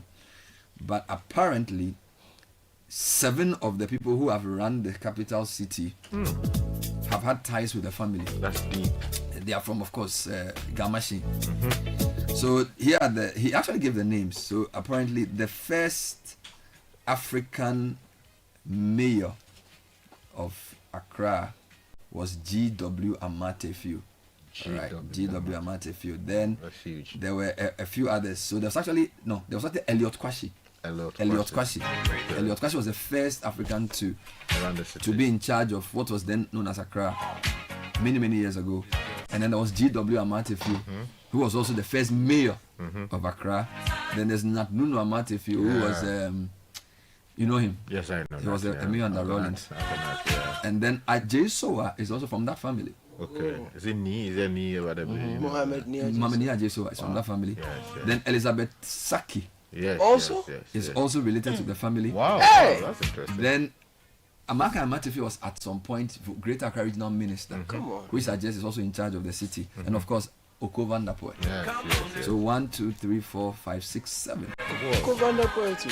Yes, it's the Amatefio, Van der Poel, and allied families. Oh right. So from one large family, 7 people have run the city. Oh, that's the city belongs to them. I know, right? It's left with only three constituencies, or is it three localities or something? So AMA has reduced, but it was a really, really great celebration. So congratulations to Nick Amatefio. Yeah, congratulations to him. Yes. It's a great mind, a great businessman, an industrialist. I tell you. An intellect, par excellence. Yeah. And, he inspires us in many ways. I tell you. And he continued to live strong for many, many, many, many more years to come to impart his wisdom, direction, and counsel. All appreciated, sir. It's a celebration. Couple of quick announcements coming your way. September has generally been a good week a good month for Ghana sports, except of course the blot that the death of a boxer brought. We'll put all of that in perspective for you. But you've been planning and waiting for the right time to make your move. Well, Stanbic Bank rates have dropped, and this is the time. Take those bold steps to fund your dream with a Stanbic personal loan, vehicle loan, consumer finance, solar loan, home loan, or credit card. Be unstoppable with Stanbic Bank. Visit stanbicbank.com.gh to get started. For a reliable power, there's only one name: Cummins. Our world-class generators are durable, reliable, fuel efficient, and come with our world-class warranty, giving you peace of mind. From 20 kVA to 100 kVA, enjoy free delivery, free installation and commissioning, and free 500-hour service Accra, Kumasi, and Takwa. Cummins is your trusted partner for aftermarket support. Limited stocks available. Call 054 977 7666. That's 054 977 666. And these people show they are not only good in the tails, they're also good on the pitch. They are called GCB Bank.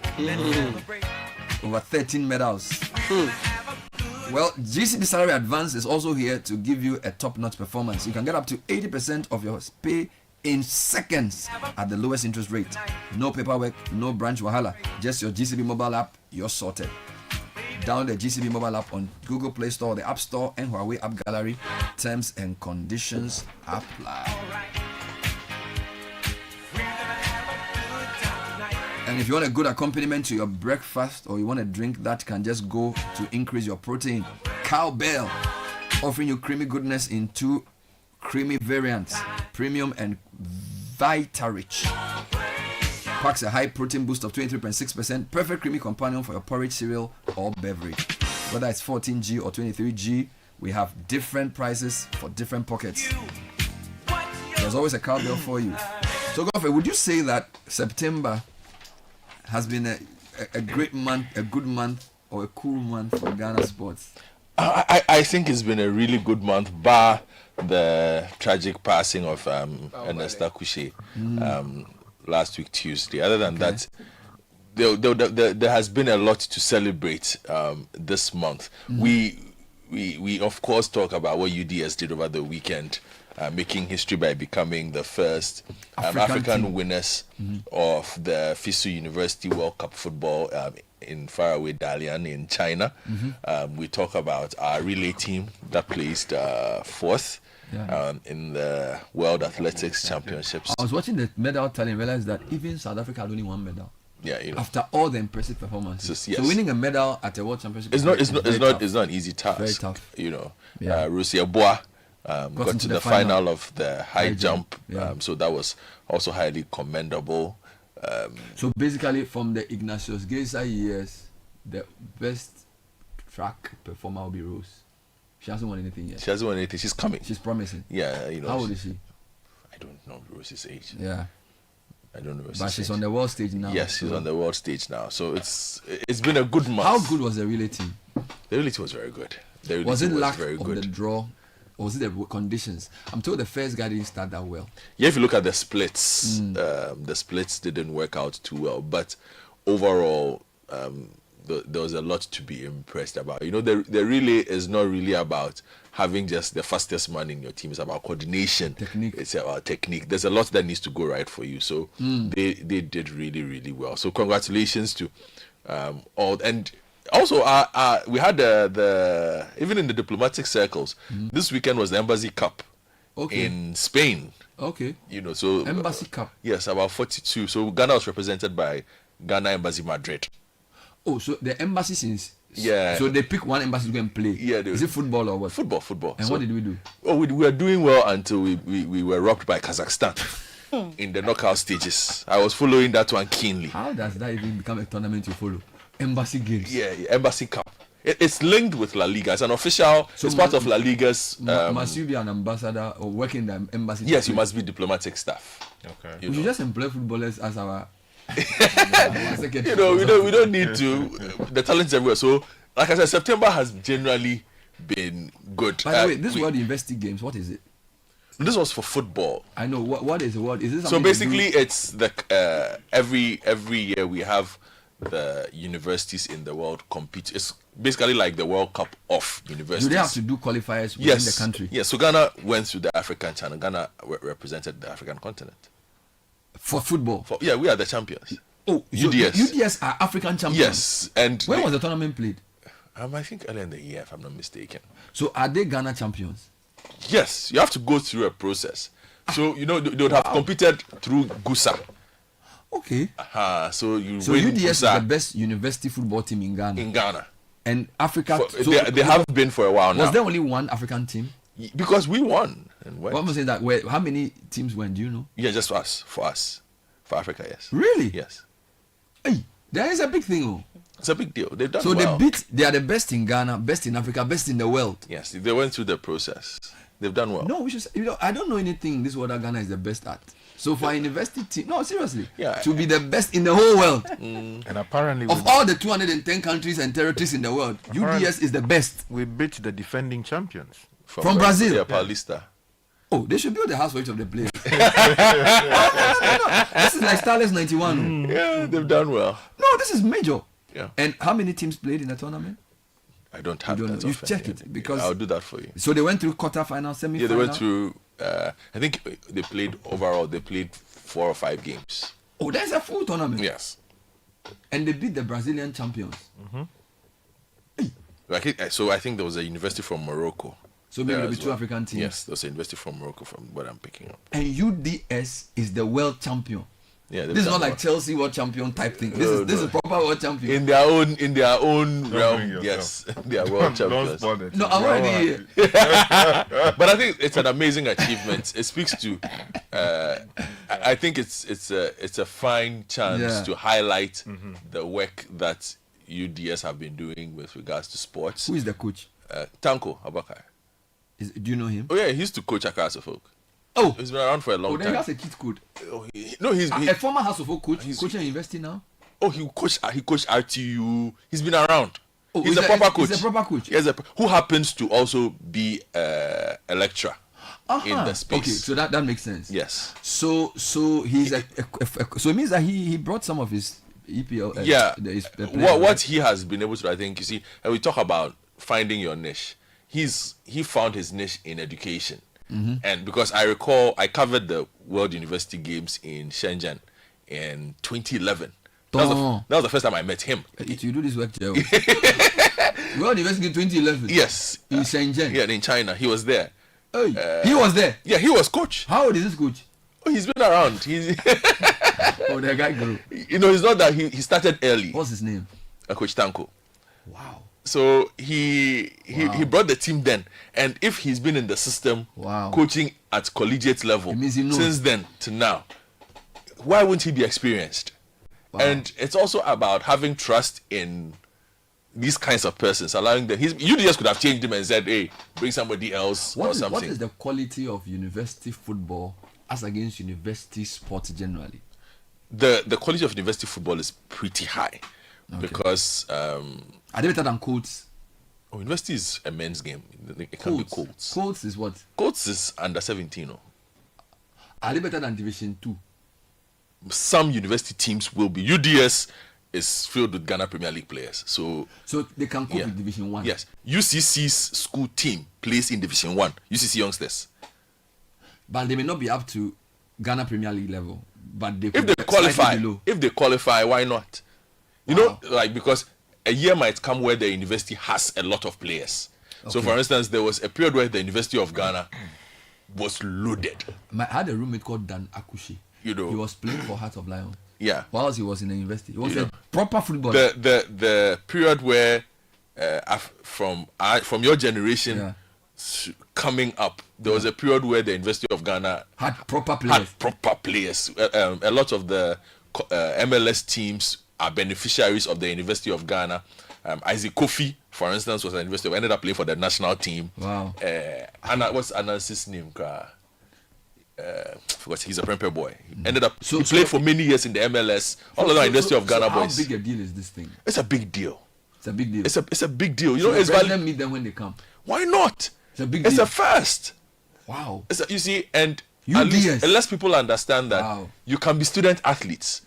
We didn't have the chance to remain student athletes, and a lot of the universities these days don't give you the chance to remain a student athlete, not properly constituted. You can play the sport recreationally, but to do it competitively, a lot of the universities these days will not allow you. Won't even find training time. I'll tell you something. When I was in university, our sports secretary at Legon Hall was one of our basketball players. It took Peter Koduwe's personal interest for those guys to keep playing basketball because the university timetable was so inflexible. So he would come and get them to train them for them to represent the university in basketball. So very, very tough to combine academic work at the university in Ghana with sport. But the Americans seem to do it very well. Yes. Eddie, where are you? So but what about athletics? Will our universities be the place where the next... But that is where all the athletes are coming from. They are transitioning from... Some of them are transitioning from secondary school to... universities abroad on scholarship because they have better facilities, but some of them are also transitioning to the universities and are competing well to the University of Ghana, especially. University of Ghana does really well with track. UDS and UCC seem to have taken the football mantle, so we just need to keep on creating a lot more opportunities But like I said, UDS proper football team. You know, and yes, my senior professional Dominic Odru went to University of Ghana, ended up playing several years in the MLS. Odru. Yes, he was in Sabah. Wano. He was called Anansi. Okay. The quickest human being you've ever met. It's 2 minutes past 8, and this is the City Breakfast Show, celebrating the UDS soccer team. But it's time for Tech and Social Media Trends. It's brought to us by Telecel and First Bank Ghana. First Bank Ghana is rewarding digital banking, smart banking actually. If you use your digital platforms to bank, they reward you. It started from September 1. It will end on November 30. So use the First mobile app or *894# for your everyday transactions and stand a chance of winning a cool 500 Ghana cedis cash every week. How cool is that?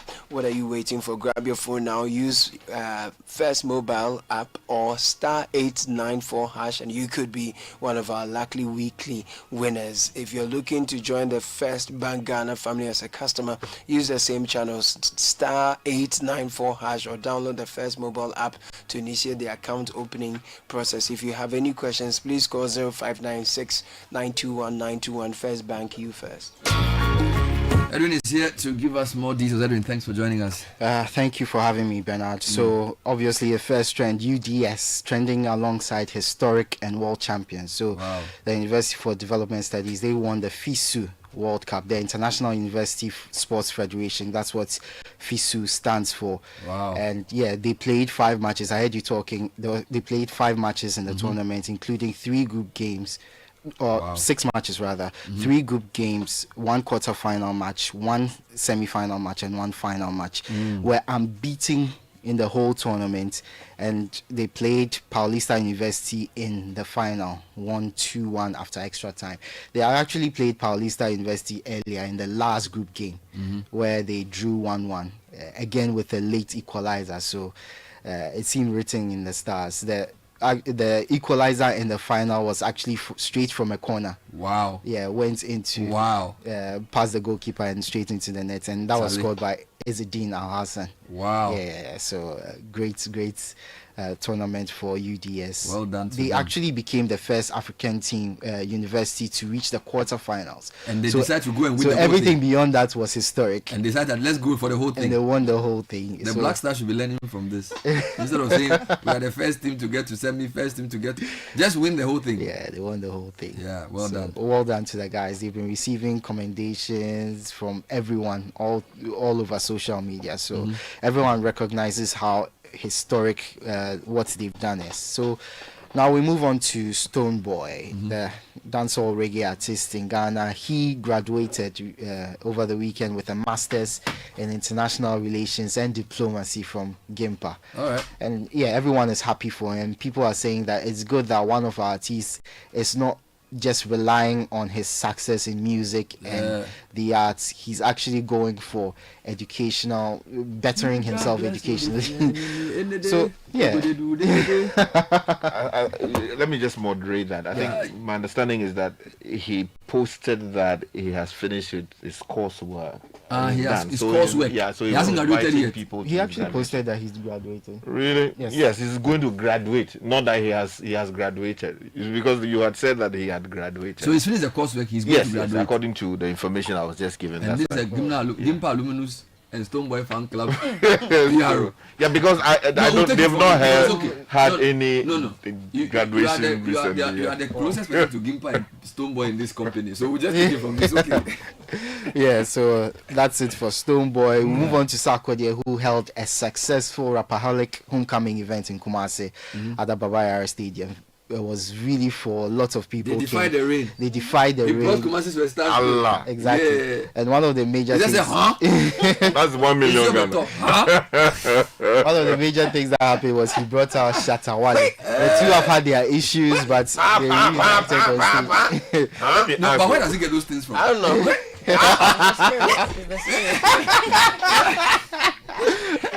And also Bradford. So yeah, it was a really good event. Nope. Where is it? I love.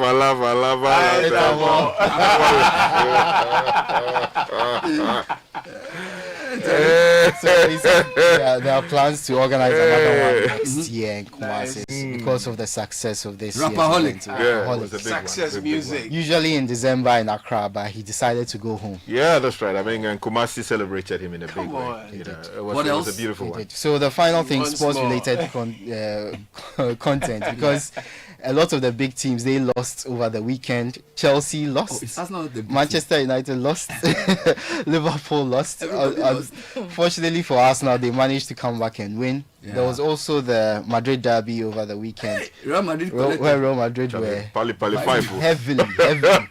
Atletico Madrid. Five challenge. Easy. Yeah. So, you know the funny thing? Getting into the weekend, there were 4 teams in Europe that had won all their games. Yes. Napoli, Liverpool, Real Madrid, and Bayern. Only Bayern Munich maintained the 100% record. Yeah. Napoli lost to Milan, Real lost to Atletico, Liverpool lost to Crystal Palace. Actually, they won every single game that they played until the weekend. Yeah, that's what I'm saying. So, Crystal Palace are the only undefeated team in England. But Bayern Munich have 100% record.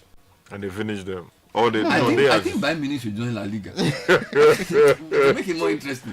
Because what they are doing is playing in Germany. They should join La Liga or EPL. It would be nice, wouldn't you watch? Imagine Bayern Munich playing EPL. But a lot of people doubted Company, didn't they? Yeah. Company is doing well. But Bayern has too many good players. They have a lot of good players. Yeah, they are streets ahead. We should also buy quality, not these guys who we are putting there. They don't know what they are doing. But they do it to the detriment of the other teams in the Bundesliga. They can come and buy your best player. They buy the best players of and then put the person on the bench. Yeah, a lot of the time. Bayern Munich there, Charlie, but the referee who refereed the what do you call it, the Arsenal against Newcastle. I mean, that was terrible. Look at that. There ought to have been a penalty. I don't know why it wasn't a penalty. And then also the one that he delayed and eventually made the decision. It was Charlie Chaka Bisa. I don't know. What was the reason for not giving that penalty? The reason for not giving Newcastle a penalty was the ball came off the body of the keeper. Which one? The keeper first. The keeper one. The Gyökeres one. The Gyökeres one. The keeper got attached to the ball. What about the Newcastle one? The Newcastle one, it came off the body of the defender before it hit his hand. It came off Gabriel's body before it hit his hand. So, per the rules, that won't be given as a penalty. Tech news. So, tech news. So, last week we had an unfortunate incident where Citi FM's Facebook page was compromised. Bro. So on Thursday there was a hack in the morning just before 8, where an external party got access to the Citi FM page and was able to post some very bad pictures. Very bad pictures. And people were sending it to me as if they want. I don't know what they were asking me to do. I don't know. Don't mind them. Your page is sending out something. So I know we are working on it. They keep sending it to me. Oh, yes. So I'd like to take us. I hope you have deleted them. Yes, they've been taken off. I'd like to take us through the timeline of events and where we are at this moment. First of all, I want to assure people that we have full control of the accounts and the external party has been removed. But they managed to hack the accounts directly.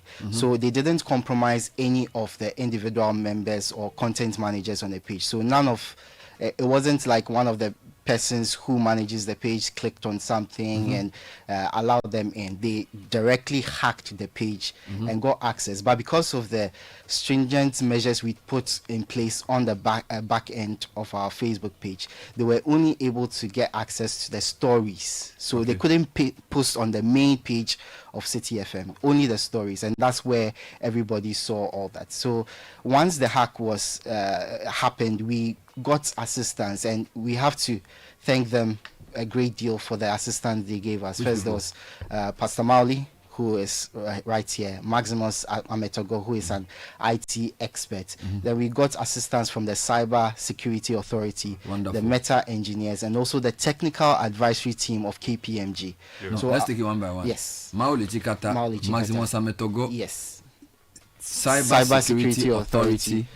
The technical advisory team of KPMG. And I'd like to go through the names of people who helped us. There was a major project. Yeah, it was a major project because this was a significant hack to one of the biggest social media accounts in Ghana, new social media accounts in Ghana. So obviously Maximus Ametogo. For the Ghana Cybersecurity Authority, we had Mr. Stephen Kujo Seshi, who is the acting deputy director, Mr. Isaac Socrates, and Mr. Benjamin as well, and the Meta engineers. For KPMG, we had Mr. Daniel Isaka, who is the senior manager of the technical advisory team. So they helped us. They worked around the clock. Helped us recover it. And as we were going through a risk assessment with Facebook, with Meta, there was a second hack that was attempted the next morning at 1 a.m.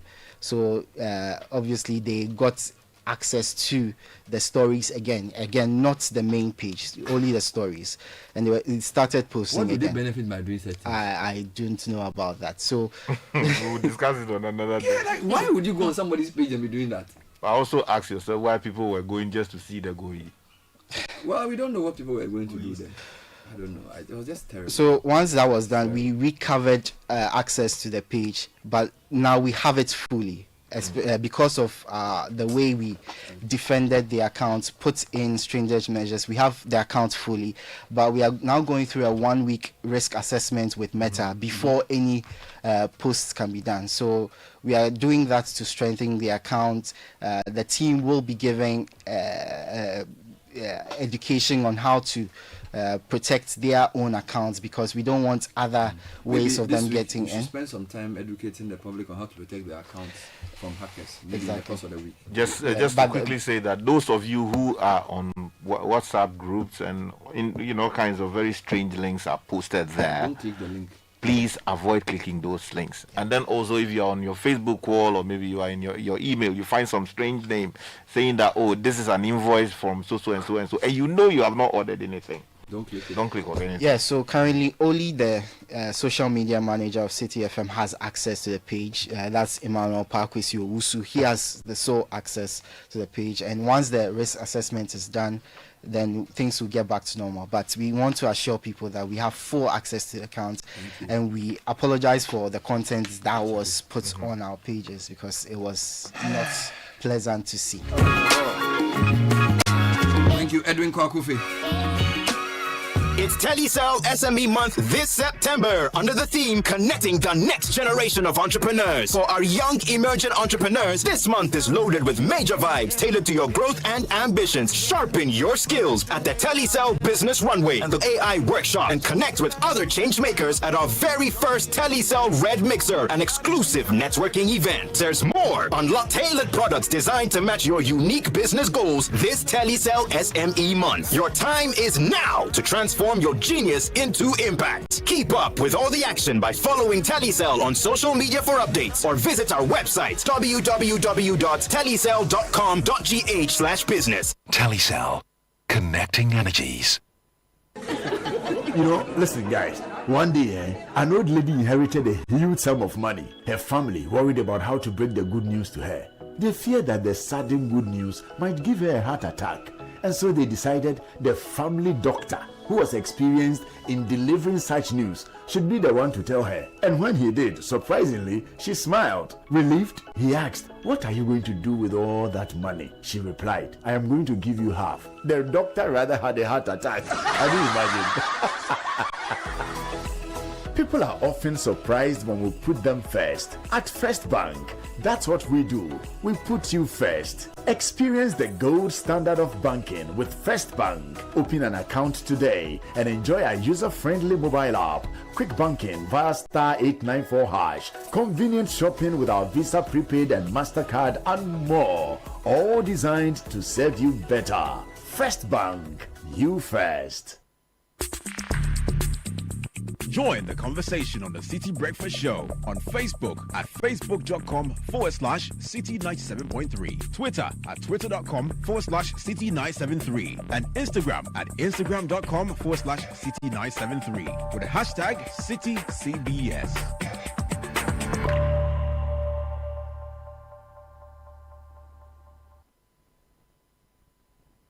At When the current must flow, when the lights must stay on, you don't gamble with cheap wires. You need safety and quality you can trust. That's why Ghana chooses Tropical Cable, the name that powers homes, builds cities, and drives industries. From low voltage cables to construction, mining, real estate, and homes, Tropical Cable is the #1 choice. Tropical Cable is a proudly 100% Ghanaian-owned cable manufacturer, the first to manufacture flame-retardant low-smoke cables in Ghana. Flame-retardant low-smoke cables means Tropical cables don't catch fire easily. Tropical Cable is also certified by Ghana Standard Authority, endorsed by Energy Commission, electricians and contractors in Africa. Tropical Cable. Preco. Charlie, not again. And I need to return this car by Friday. No money and payday is 3 weeks away? How do I fix this? How? Bank loan, account setup, long process. Nah, forget it. Let me see if Fafa can help. Yes. Fafa from Bank of Africa can sort you out fast. From engine repairs to school fees or side hustle support, Quick Fix Loan from Bank of Africa is here for you. Call 030-224-9690 or chat Fafa at boaghana.com and take advantage of the Quick Fix Loan for salaried workers, offered at an unbeatable interest rate with no cash deposit required. Promo runs from now to 31st October. T's and C's apply. Hey, Fafa, wait here. Papa. Bank of Africa, as strong as a group, as close as a partner. Channel One TV has a way of telling their stories. Stories that empower change. Capturing the trending issues, delving into our communities, getting out the voices that matter. Before the end of this year, some significant improvement would have been noticed on that road. And it's not going to be a 9-day wonder. He's back to site to continue with the project. Channel One Newsroom, CNR, brings you an exhaustive coverage of the day's news. 8 p.m. and 11 p.m. every night. A lot of responsibility rests on the shoulders of African leaders to create an environment that is conducive to trade and investment. We wish to partner with any nation of the world. Channel One Newsroom captures the exact news temperature of the nation. Everything in this world is subject to abuse. And that's why there are checks and balances. That's why you have to also go to court and do... From the northern, western, eastern, and southern parts of Ghana, Channel One Newsroom, CNR's got you covered. People normally enter the boats without the life jackets. We believe strongly that if they were wearing life jackets, their lives would have been saved. 8 p.m. and 11 p.m. every night. I thought I should contain myself. But he should be careful. He did not win the election on merit. The NDC won the Asokwa election by default. For whatever reason, we, the MPP, we decided to hand over power. CNR, telling your stories, empowering change. Catch CNR on Channel One TV at 8 p.m. and 11 p.m. every night.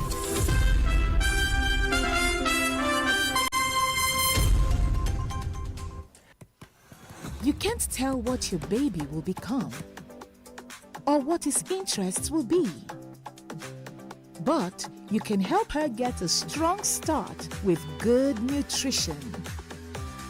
Yum Vita, made with the goodness of milk, plus Nutri-V, is a delicious, nutrient-rich cereal for your baby. Oh yeah, older ones love it too. Give your baby good nutrition for a strong start. Yum Vita is available in other yummy variants. Yum Vita, a delicious way to grow. This advert is FDA approved. Ghana, are you ready? The biggest health walk is coming up again. It's the 9th edition of the Agri-business Bank Health Walk, happening on Saturday, 4th October 2025 at the University of Ghana Sports Stadium, 5:30 a.m. sharp. Come looking sporty. Grab your sneakers, bring your crew, your friends, your family. Let's walk, let's vibe, let's jammer and keep fit together. Plus exhibition stands from our partners with massive discounts waiting just for you. Agri-business Bank Health Walk. Better health starts here. Agri-business Bank Health Walk. Energy, fitness, fun. Don't miss it or else Atasa. For more information, call us on 030-708-6000. Agri-business Bank, not just another bank.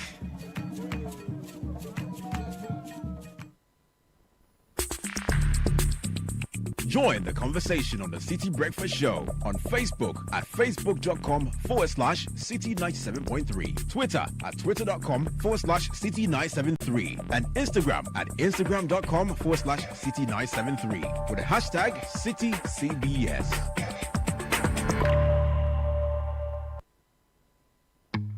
Always busy on the go. Tap the app, you're good to go. Big dreams, little time. There's a boat for you to ride. Every single time, yeah, yeah. Morning rush to the late night grind. Work to home and gig to gig. Smooth and easy ride and vibe. Safety toolkit by your side. Use code Keep Moving 50 for 50% off your first 3 rides. Download the boat app now. Make moves with phones.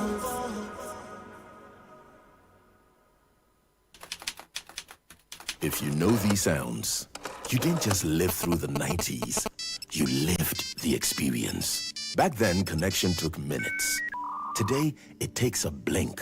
You express yourself with memes. You hold video calls across continents. You say hey to an AI who responds, "Hello, Kwame." You order rides, dinner, and dreams all from the palm of your hand. A lot has changed, so have we. For over 3 decades, EcoBank has evolved with you, leading digital banking in Ghana and across 33 African countries, pioneering solutions built around how you live, move, and dream today. From our express points to EcoBank Pay, online banking, and the mobile app, we are where you are. Here for today, ready for tomorrow. Now, that's change, powered by EcoBank. EcoBank, a better way to bank your way. EcoBank, the Pan-African Bank. And where do you think you're going? To train in the garden. With my broom? Mom, it's a javelin. Oh, really? And that plate? That's not a plate. It's a discus, Mom. We are training to become winners. Well, you know you need lots of energy to become winners. So you both better start your day with Twisco before you go anywhere. Besides its great chocolatey taste, Twisco is enriched with Enerfort, a blend of energy-boosting vitamins and minerals for little winners. Thanks, Mom. Got to keep my little winners in shape. Twisco, power your dreams. This advert is FDA approved. Champions are made in the grind, in the quiet, in the storms that test their roots. But once a year, the champions gather, not to compete, but to ignite, to refuel, to rise higher. The arena is charged and the heavens move. Now, the wait is over. Happening this October 16th to 19th, when Champions Gather comes off at the KICC Dominion Center off the Spintex Road, Accra. Thursday and Friday at 6:30 p.m. Saturday at 10 a.m. Sunday at 8 a.m. The theme, Rooted.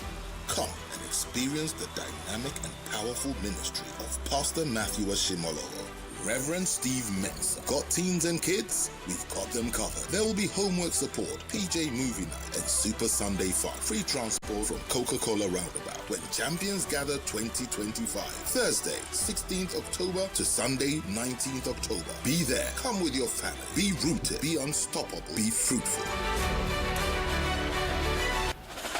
This is the City Breakfast Show, the city's biggest conversation.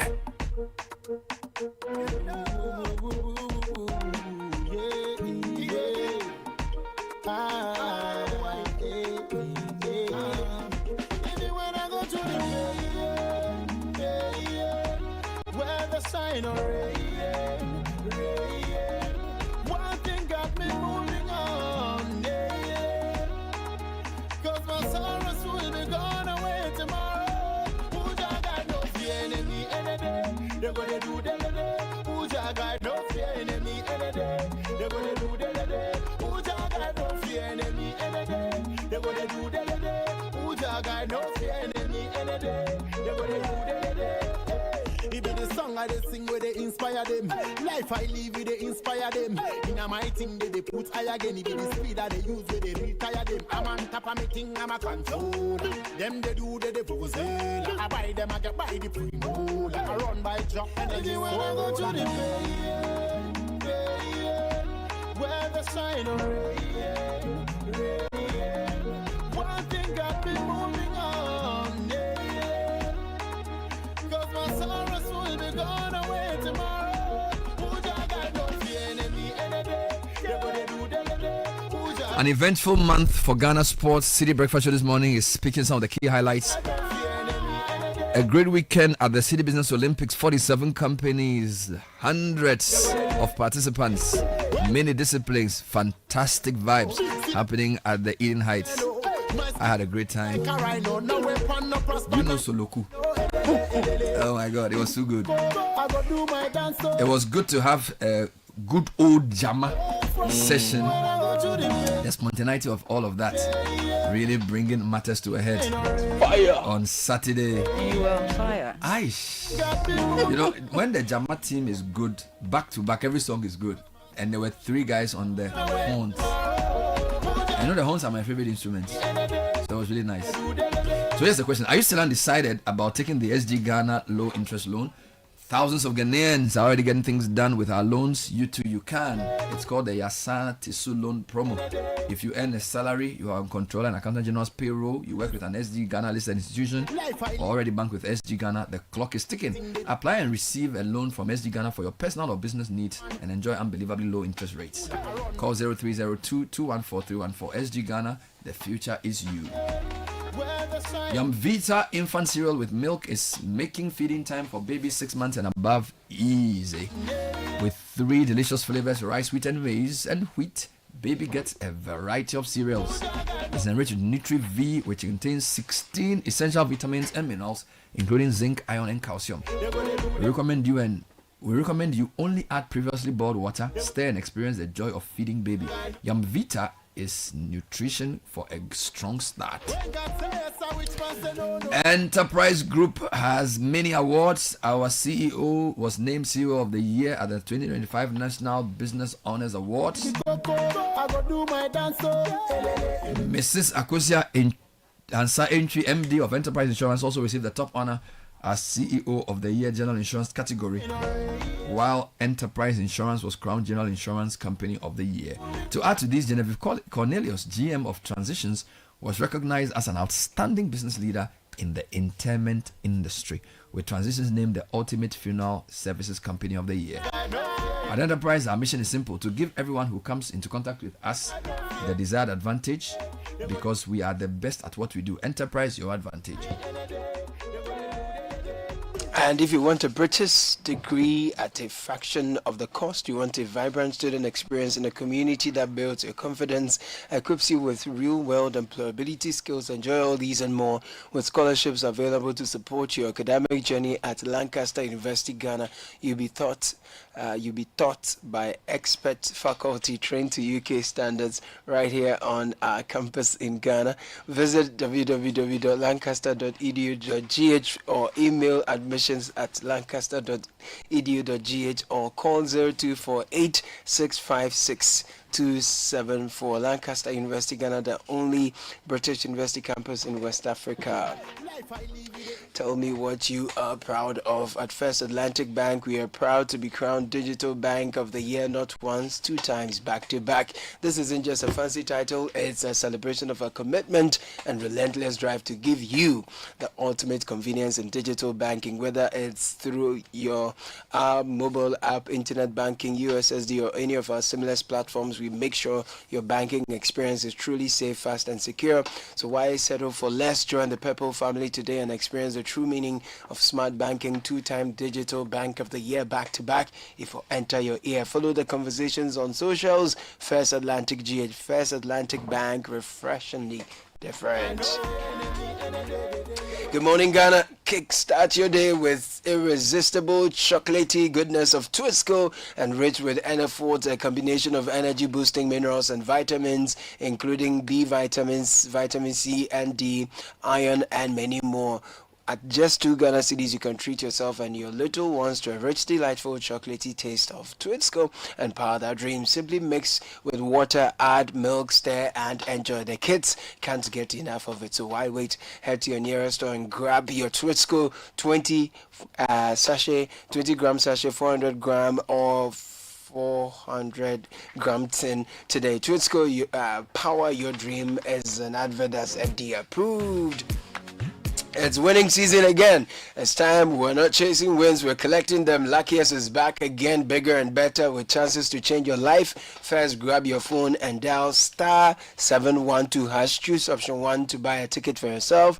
Option 2 to buy for someone else. If you want the system to generate a lucky ticket for you, go with option 1 again. If you prefer to do your own thing with the numbers, go with option 2. Confirm your payment with Momo and then you are in. Go to the luckiestafrica.com if you want to do this online. Confirm your payment with Momo. If you're abroad, do that with your card.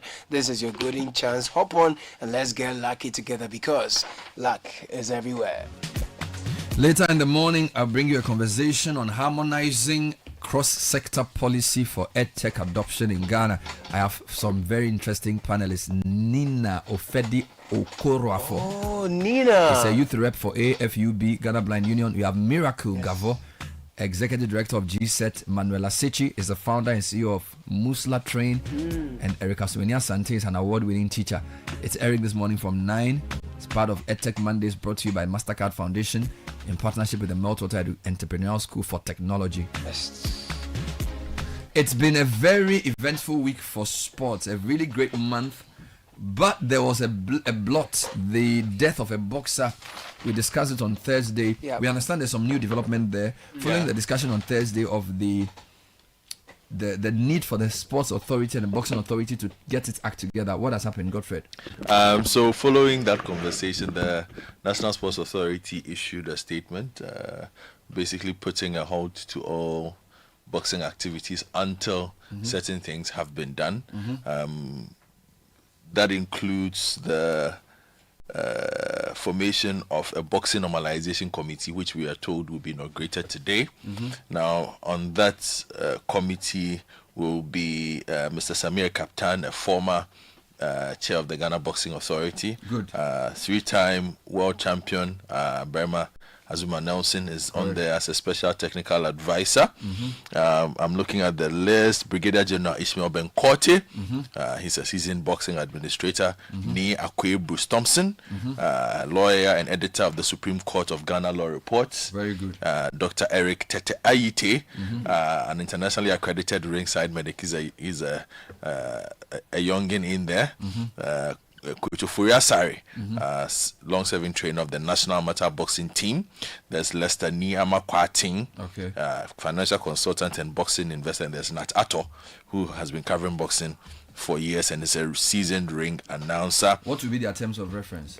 So basically, their mandate is to design and implement a 5-year roadmap to sanitize the boxing ecosystem, restore public trust, enforce safety and medical standards, and conduct fresh elections to produce credible long-term leadership for the GB. And these details are kind of see Prince Donuleku of the Daily Graphic. So we understand this afternoon the man who led the committee to produce a report you referenced is going to inaugurate this committee. Yes. And they will be given how long to normalize football, do we know?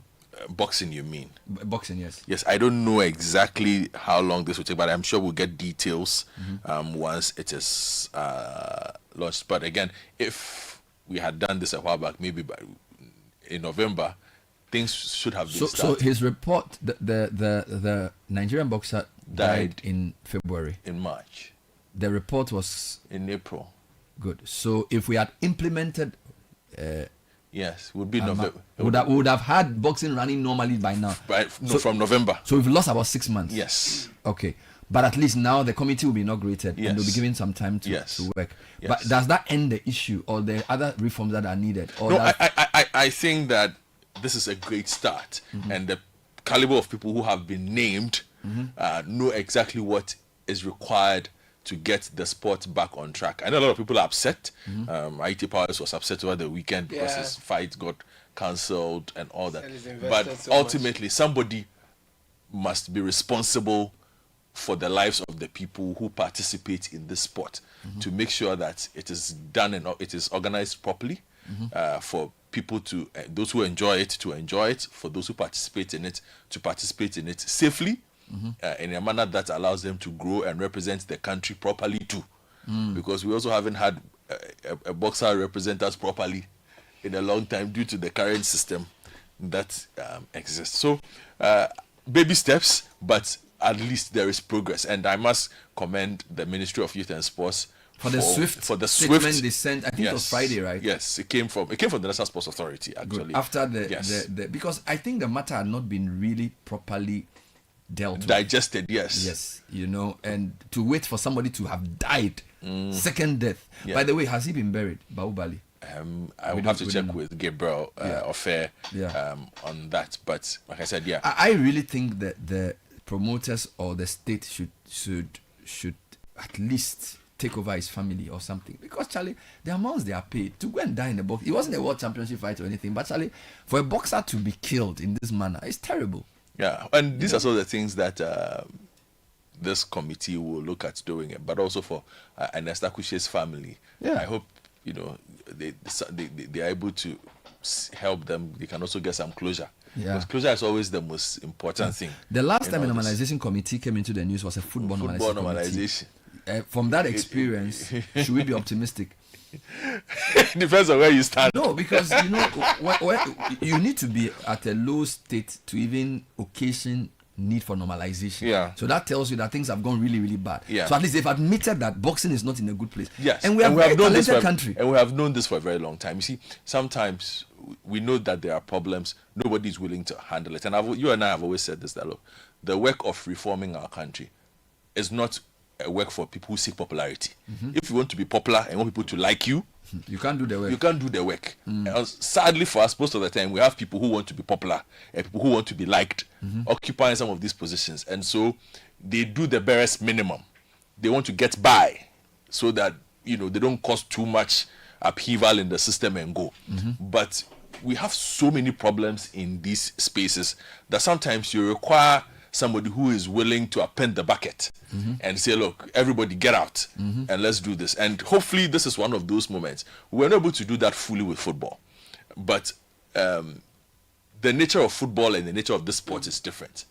And this is one where these people, Samuel Captain has always been his own man, Azuma Nelson, you can't tell him anything. So you're saying these people are people of high integrity, and we expect that their professionalism will be brought to bear. Yes, and they won't bend for anybody. Yes, and what they do must it must reverberate within the corridors of boxing, promoters, matchmakers, sponsors, everybody, for people to understand that if you participate in this sport, this is what is supposed to happen.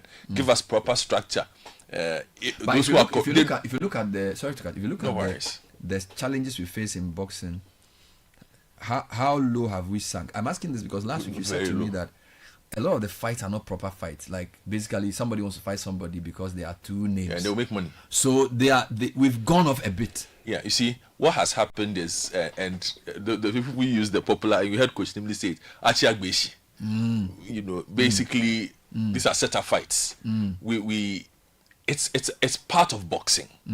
It's not something that you can overlook. The journeyman who is put in front of the prospect so that the prospect looks good. But there are times for it. But we have turned it into the mainstay of our boxing, where basically almost every fight is Achiagbeshi. That shouldn't be the main that shouldn't be the mainstay. So this Achiagbeshi, is it like street boxing? No, it's basically a fight of convenience, but not in the sense of you.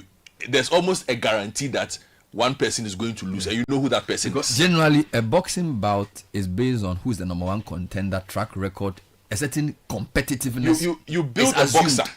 So you get it. So if you're going to, for example, they say do a mandatory defense because they know that this challenger has fought enough to prove that he has a chance to fight you. The weight category is similar. Do you understand? His skill set shows that it will be a competitive fight. The thing about sports is that once the competitive element is compromised, it's not real sport. It's something else. You get, and so the kind of Achiagbeshi is more like, how can I go and fight somebody who's twice my size in a competitive fight? It's not possible. But people want to watch it because it's entertaining. Yeah. But the entertainment of sport is enhanced by its competitiveness and fairness. Yeah, and also sometimes by the imbalance in skill levels. Yeah. So it's one of those things. So either you bring a fading challenger to come and face a hot young prospect, beat him quickly, and then he goes his way so that he packs up his record. All those things happen. We have turned that into the mainstay of the sport, which shouldn't be so. And I think that is the main element. Also, with regards to our matchmaking and our promoters and our ranking system, they know what to do with it, but they need to improve it. The hottest boxers we have in Ghana international at the moment, Buffalo Soldier, Elisha, I've forgotten his name, and then Holy Dog Beto. You know, but heard of them. Yeah, but when they go out, Holy Dog Beto, I watched him in Saudi Arabia last month. He was getting smacked around, and he's one of the more competent ones we have around these days. But back in the day, when a prospect emerges from Ghana, everybody pays attention. So their job is to make sure that we get back to the point where when a prospect emerges from our boxing structure, everybody knows that this prospect is somebody that can go the distance. You know, so big task this committee. But can I also say that generally, globally, boxing itself is struggling? I mean, boxing is not what it used to be 20 years ago. But boxing is facing serious competition from MMA, from mixed martial arts. MMA. It's something that you cannot overlook. The regularity of fights, the fact that the best regularly fight the best. But boxing is still the passion of a lot of people. It's the basis, it's the foundation sport for those in combat I'll give you an sports. example. In the 80s, everybody knew who the undisputed heavyweight champion of the world was. It's because money. Most of us knew who the main champion, the main man was. In Ghana, because of Azuma, we knew the featherweight. Then there's always the heavyweight champion of the world. Sometimes welterweight is pretty known. The weight divisions that were not that well known because in Ghana we didn't have those many. We didn't have middleweights and cruiserweights. But a lot of times it was welterweight, lightweight, featherweight. That's our division. That's our division. And of course, the heavyweight champion of the world is a big sports star. It's the blue ribbon division of boxing. I don't know, for some reason it's who's the guy now? Who's the Usyk, Alexander Usyk. Something is just. No, I mean, I think the Usyk last is a generational talent. You can't even go there. The last genuine super. You see, there's something about star attraction. So what Usain Bolt did for athletics. So when you had like Mayweather, he's a trash talker, he's arrogant, he's black. People want to watch the fight. Followed by Canelo. And there was Pac-Man. Then there's Canelo. But I mean, Canelo had this guy who beat him recently. Terence Crawford. Crawford is great, but you also need a pulling power. And I feel like the sport is not doing well because they are lacking people who can attract the talent views. The talent is there, but what has affected boxing is one, there are too many sanctioning bodies. So you used to have the big four, WBC, IBF. Right now you have IBO, you have this, and there are too many titles. It used to be just like 6 or 7 titles. And then they unify the titles with one fight. Now IBF will do WBC. Now there are all kinds of titles in the sanctioning bodies. So everything is spread around, and then you also have a system where promoters protect their boxers more than used to happen. So now you're not getting the rules exactly. You last week you were discussing the trilogy, the Hands Hagler fight with Sky when we're having our production meetings. Sugar Ray Leonard, Duran, Marvin Hagler, those Thomas Haynes. You know, they'll unify and fight. Everybody will watch. It's not like they are protecting anybody. Now you have people just protecting their boxers and dodging the waiter, so you don't regularly have the best fighting the best. So this like Crawford MMA versus Canelo was even. I mean, because Canelo is on his way out, right? Yeah, he's there. Yeah, so it's not. We don't have that. So it's the biggest fight this year. So in this year you've had one. The one boxer that everybody and you are certainly, if I mention Naoya Inoue, I don't know who he is. Exactly, but basically biggest star in boxing right now. Really? Oh, yes. What weight division? Naoya, the monster Inoue. Inoue has worked himself all the way up now to. He's far from flyweight all the way up. He's basically on a Manny Pacquiao kind of trajectory. He's the biggest draw outside of what Canelo and Crawford are doing. You know, but again, that's not the point. It cements the point that you're making, that 10 years ago, everybody would know a Naoya Inoue type talent. It would be global. Even Golovkin or whatever. I mean, when a boxer is good, you know. Yeah. But Charlie, so they have work to do. We have a lot of work to do in Ghana. Because for me, right, if you look at Ghana's Olympic history, the places we typically get medals, boxing would have been amateur the best. boxing. Amateur boxing. And even that is suffering. Yeah. You know, the guy who won the bronze for us at the Commonwealth Games, I don't know where he is now. I'm happy somebody took him up somewhere to where he can focus. because he was getting a bit wayward. But I'm happy he's now back he's on gone track. Professional. Yeah, he's been taking a. Is he a featherweight or what? I need to check. I think he's a bantamweight. And where's Agbeko now? Oh, he's long retired. Yeah, he's dealing with his own issues. So he's managing himself. What is our closest prospect to a world champion? We don't have any. Oh my God. No. The land of Azuma. Yeah. Doesn't have a world champion on the horizon. Which is why we need normalization. Which is why we need normalization. Why do we allow things to go so bad? Because is it corruption? Because yes, it is. It is corruption. People are making money. You see, so but they in America and they're also making money. No, but the process of getting there.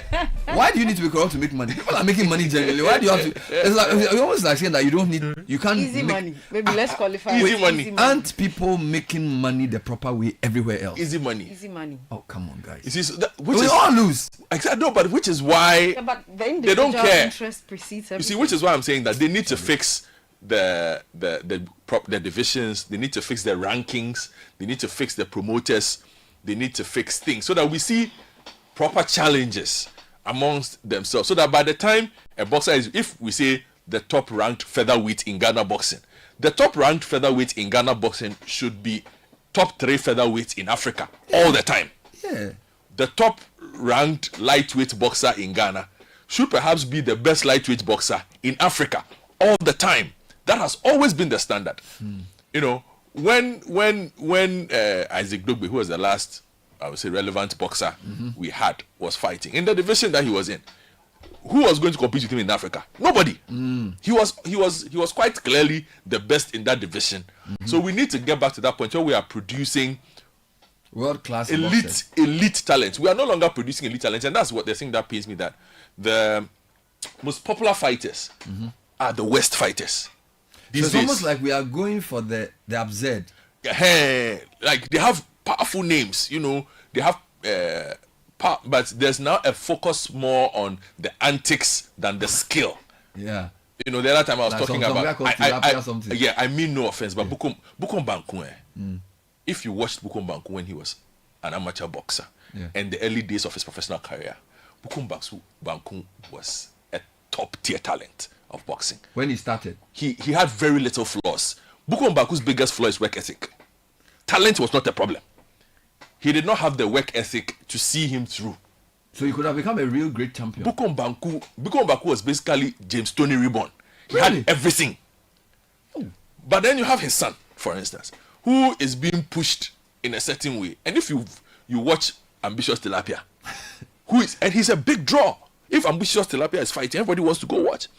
But he has not been given the basics. He should not have the kind of pool and the stages that he occupies based on his talent level. But we push them there.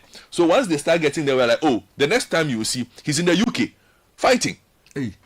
Fighting some Commonwealth something. Then they'll slap him around in the UK. Then he comes back.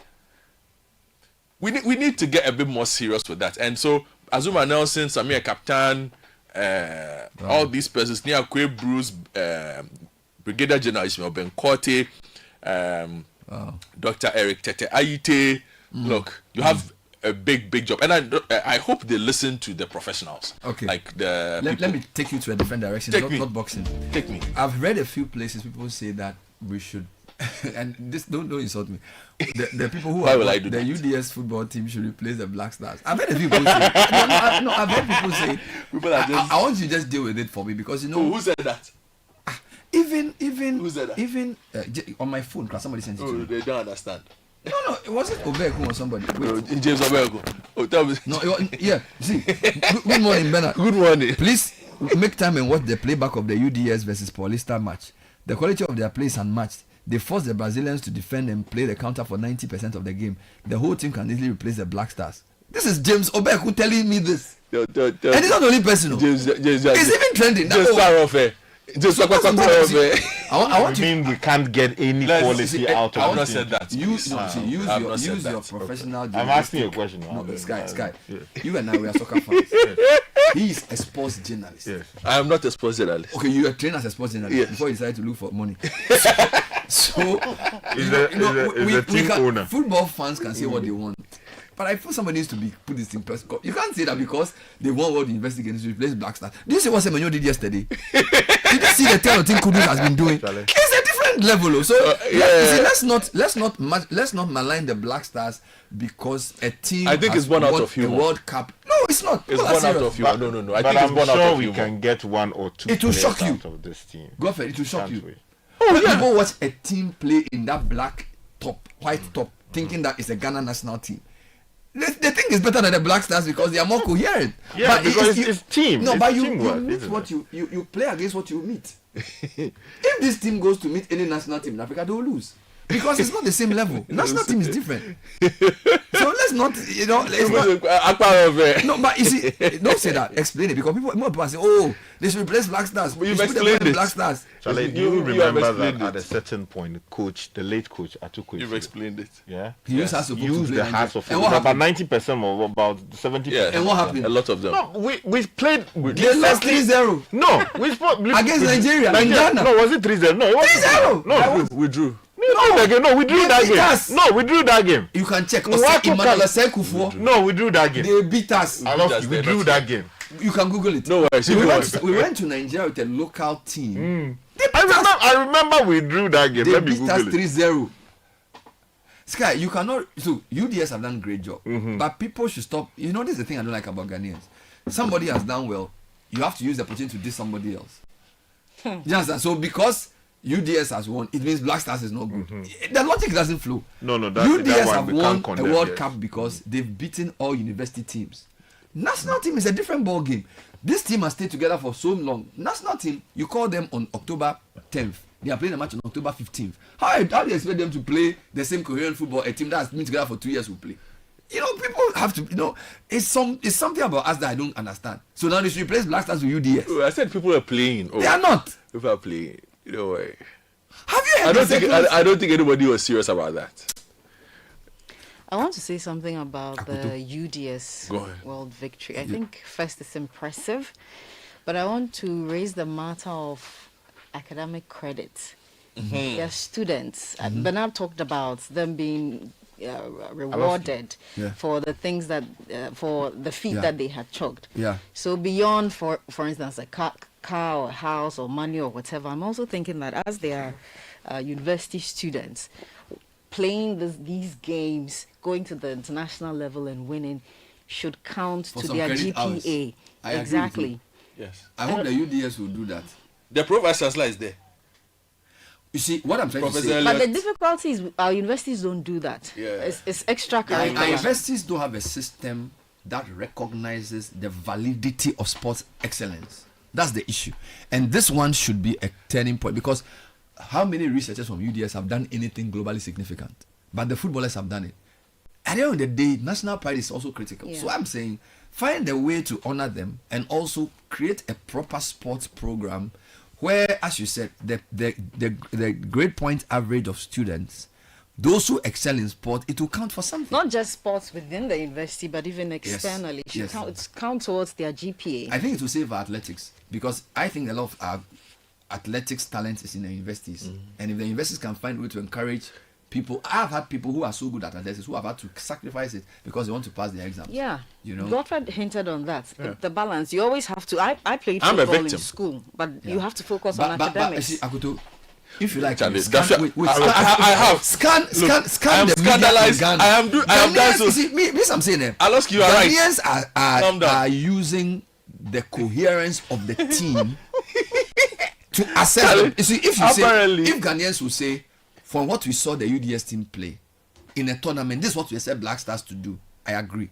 But you see, if I go and play a match against a university team, it's not the same as playing against a national team.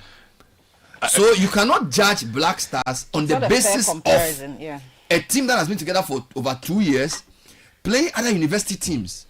Black Stars is national. This is elite sports players. You cannot tell me that players who play. Did you see Semenyo's free kick? That he almost killed the guy on the ground. Kudos is the second best dribbler in the EPL. The first best dribbler is Doku. You can't tell me that because UDS have won the World Cup, we should replace these people with UDS. No, I'm saying people were excited by it. They are still saying it in jest. Yeah, Anabo Roxin now. Anabo Roxin. It was completely out of order for you to tweet that. But I'm just saying it's also a sign of the excitement. Yeah, it's just excitement. And he's entitled to it. I'm not holding. I'm just saying it's out of order. But people are excited. Let's allow the excitement. It's out of sporting order. It's possibly good to say it as a soccer fan, but no professional will say that. Why not? It's about team because even play. the House of Work that represented Ghana, House of Work is a different level than a university. But on House that is a point, professional. It was 0-0. It was 0-0. Yes, I watched that game live. Games. They lost the first one 3-0. They're doing 0-0 here. I'm telling you, they played 2 games. 0-0. It was a two-legged affair. He's talking about games. They lost the first game. And I'm saying that House of Folk in their heyday, and that was the best House of Folk team ever. They were ranked in the top 8 of CNN Club of the Year. This is that took a few House of Folk: Edmond Cobson, Emmanuel Jogu, Emmanuel Sekufo, Ismail. I mean, this House of Folk team was great. It's their greatest ever team. Even they couldn't adequately replace the Black Stars because Nigeria gave them a wallop in 3-0. I remember. So don't come and tell me that UDS team should go and play for Black Stars. Let's get serious in this country. Let's not vilify Black Stars because UDS have done well. Let's tell Black Stars, watch this and be inspired and also play well. That's what we should say. Let's not start this Black Stars. It's okay. You continue. Anyway, let me say good morning to my good friend Dr. Georgia Nani at Wits University. He's listening in this Wits University? Yeah. Are they a South African? Yeah. He's doing some good work there. Are they a football team? Yeah, they had a professional football team. Their school team was a professional football team, but they've been relegated. You see? Sky, the women Stellenbosch are the ones playing. So UDS, well done. When they come back, we meet them at the airport. Oh yeah, amazing achievement. Let's build a bungalow for each of the players. In my living memory, I haven't seen many people win anything global. What can be done for them quickly? They don't have proper sports facilities at UDS. Beautiful. What they have done with hard work and determination. You should build a stadium for them. They don't have proper sports facilities there. So if the state is so minded, a team, a school like that who have shown consistent, and this is not a one-off, they've been performing very, very well at these games. You know, they should use the opportunity to do some sports infrastructure. Give them a proper football field at least. If you don't do anything, give them a proper football field. Wow. How do you have the Tamale Stadium? Or it's not in good shape? No, I mean they're in school. University of Ghana, do you know the number of pitches you have in UG now? Tamale Stadium itself is not in a good shape. Yes, but I'm saying the university, the students don't need to go out to the stadium. They need a university on campus. In the school. So the ministry should give them a proper playing pitch as a gift. The Black Stars used to train at Saba Field when I was there. So it's that good. But Saba Field is big, eh? Yeah, but it's been fixed. It's huge. It looks a lot of the Premier League teams, that's where they train now. Yeah. So well done UDS, but please leave Black Stars alone. Good food starts with good local seafood. At Ocean Small, we bring you all your favorite shrimp, squid, octopus, lobster, grouper, fillet, and more. Whether you're cooking for family at home, serving guests in a hotel, or running a busy restaurant, we've got you covered with fresh, reliable supply every week. Call or WhatsApp 020-2828-208. That's 020-2828-208. Oceans Mall, this is the catch. When it comes to business trips, you need the travel that fits your schedule. Fly Emirates to Beijing, Shenzhen, Guangzhou, or Shenzhen in the Chinese mainland with the convenience of daily flights from Accra to Dubai. On board, you can relax in comfort with world-class hospitality, explore up to 6,500 channels of entertainment, and stay connected with free Wi-Fi. Get more from your business travel with Emirates, your gateway to the Chinese mainland.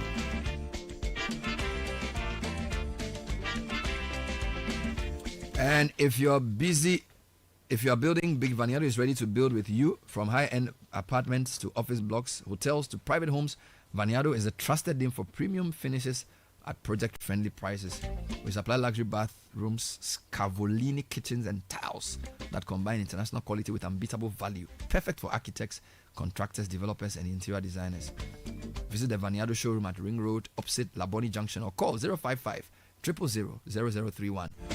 That's 055 000 0031. Vaniado, powering bold projects. You've been planning and waiting for the right time to make your move. Well, Stanbic Bank rates have dropped, and this is the time. Take the bold move to fund your dream with a Stanbic personal loan vehicle loan, consumer finance, solar loan, home loan, or credit card. Be unstoppable with Stanbic Bank. Visit stanbicbank.com.gh to get started. GASM, the nation builder, stands with you every step of the way if you're passionate about building a stronger, greener future for Ghana. We've introduced the all-new GASM EcoCool. It's not just any cement. It's made to overcome all your building and construction challenges while being sustainable and eco-friendly. For the first 1 million EcoCool bags bought, 1 cedi will be donated to the Tree of Life Restoration Initiative by the Ministry of Lands and Natural Resources. With GASM EcoCool, you're guaranteed superior quality and a flawless finish every single time. GASM, the nation builder. And if you're looking for a best of flavor in every sip, please discover the refreshing taste of Piva beverages. We have Piva Cola flavor is perfect fit anytime. Piva Orange Fruit Drink, Piva Cocktail, Piva Grapefruit Drink, Piva Tangy Drink. All of these available at a local store near you. Please call us 0550 032 231. Piva beverages, a taste you will love, and it's winning season again. We are not just chasing wins, we are collecting them. The luckiest is back again, bigger and better. Chances to change your life. We'll show you how. First, grab your phone, dial *712#, choose option 1 to buy a ticket for yourself, option 2 to buy for someone else. If you want the system to generate a lucky ticket for you, go with option 1 again. If you prefer to choose your own ticket, please go with option 2. Confirm your payment with Momo and you're in. Now, the online way is to head to theluckiestafrica.com and register. If you want to do that, if you confirm your payments with Momo. If you're abroad, you use your card to do that. This is your golden chance. Hop on and let's get lucky together because luck is everywhere. All right, we will be turning our attention to the EdTech version. I just want to sort of make a correction. So the Black Stars had met Nigeria and lost 3-0, and then Hearts of Oak was given the unenviable duty of playing the return leg, and they drew 0-0. So I think that's what it was. So they were right. The Hearts of Oak lost 0-0 because the original team had lost 3-0. You know, thank you, Robert Clegg, for the update here. But I feel like Black Stars is not the same as university games, right? Elite sport is elite for a reason. University game is fantastic. We need more world champions, but let's not cut our nose to spite our face, as they say. When we come back, I'll be speaking to experts from the education sector on harmonizing the educational policy, particularly in EdTech. I have some fantastic panelists. Stay with us. This is the City Breakfast Show, the city's biggest conversation. Wake up, have a great day, yeah, with nourishing cowbell premium milk and cowbell Vita Rich, nourishment for you. There's a cowbell milk for you, for you, for you. Cowbell Vita Rich and cowbell premium. Introducing the new Cowbell Premium Milk, high in protein, and the new Cowbell Vita Rich, enriched with vitamin B9, both so creamy. Now there's a cowbell for you. Cowbell of creamy goodness. This advert is FDA approved. Hey, so what goes into building quality structures? I mean, literally, what goes into it? Ujaf, you don't want to be sitting here somewhere worrying whether or not you did a really good job. It's a very simple equation. If there's no diamond cement in the mix, massa, forget it. Don't start cry. Menye, diamond cement has been providing builders, block makers, and construction companies that peace of mind for years. Diamond cement is 42.5 R grade cement, unbeatable quality made right here in Ghana. And because we have your pocket in mind, we provide 32.5 R grade so that everybody getting on. No long talk, Jack. If there's no diamond cement in the mix, don't start. Locate Diamond Cement Ghana Limited nationwide with factories in Aflao, Takrade, and Buipe, or call 0244-313-368 or 0540-111-978 or 0202-021-175. Diamond Cement, still as hard as a diamond. This is the City Breakfast Show, the city's biggest conversation.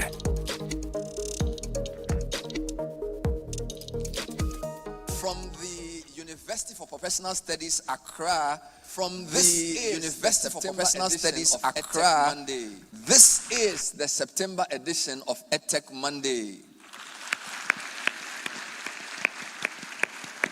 Thank you very much indeed. My name is Bernard Avle. I'm the regular host of this platform. A big thank you to Caleb Kuda, who hosted for me in August. Now, EdTech Monday is a platform for EdTech entrepreneurs, education stakeholders, and government reps to facilitate critical conversations on the use of technology for teaching and learning. We usually record these programs from our studio at Citi FM, but every so often we come to a site in front of an intelligent bunch of education stakeholders who will help us plow through a topic. They are very excited to join us. Can you guys make some noise? Yes. They've been thinking all day for Ghana. And this discussion we're about to have is before lunch. So they are saying I should move very fast indeed. Our topic for today is harmonizing cross-sector policy for EdTech adoption in Ghana. One of the big problems in Ghana is the haphazard and uncoordinated nature of policy formulation.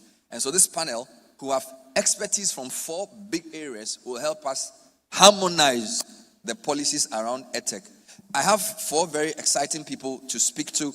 In no particular order, I'm happy to introduce Miracle Gavo, who is Executive Director of GSET. Miracle, thank you for being here. Thank you, Bernard. I also have Manuela Sechi, who is the founder and CEO of Musla Train. Manuela, good to have you. Thank you. We have Eric Asumenia Santi, a teacher in whom I'm well pleased. Eric, thanks for being here. Thank you. And last but not least, I have Nina Efedi Okoroafo, a youth rep for AFUB for the Ghana Blind Union. Nina, thanks for being here. Thank you very much.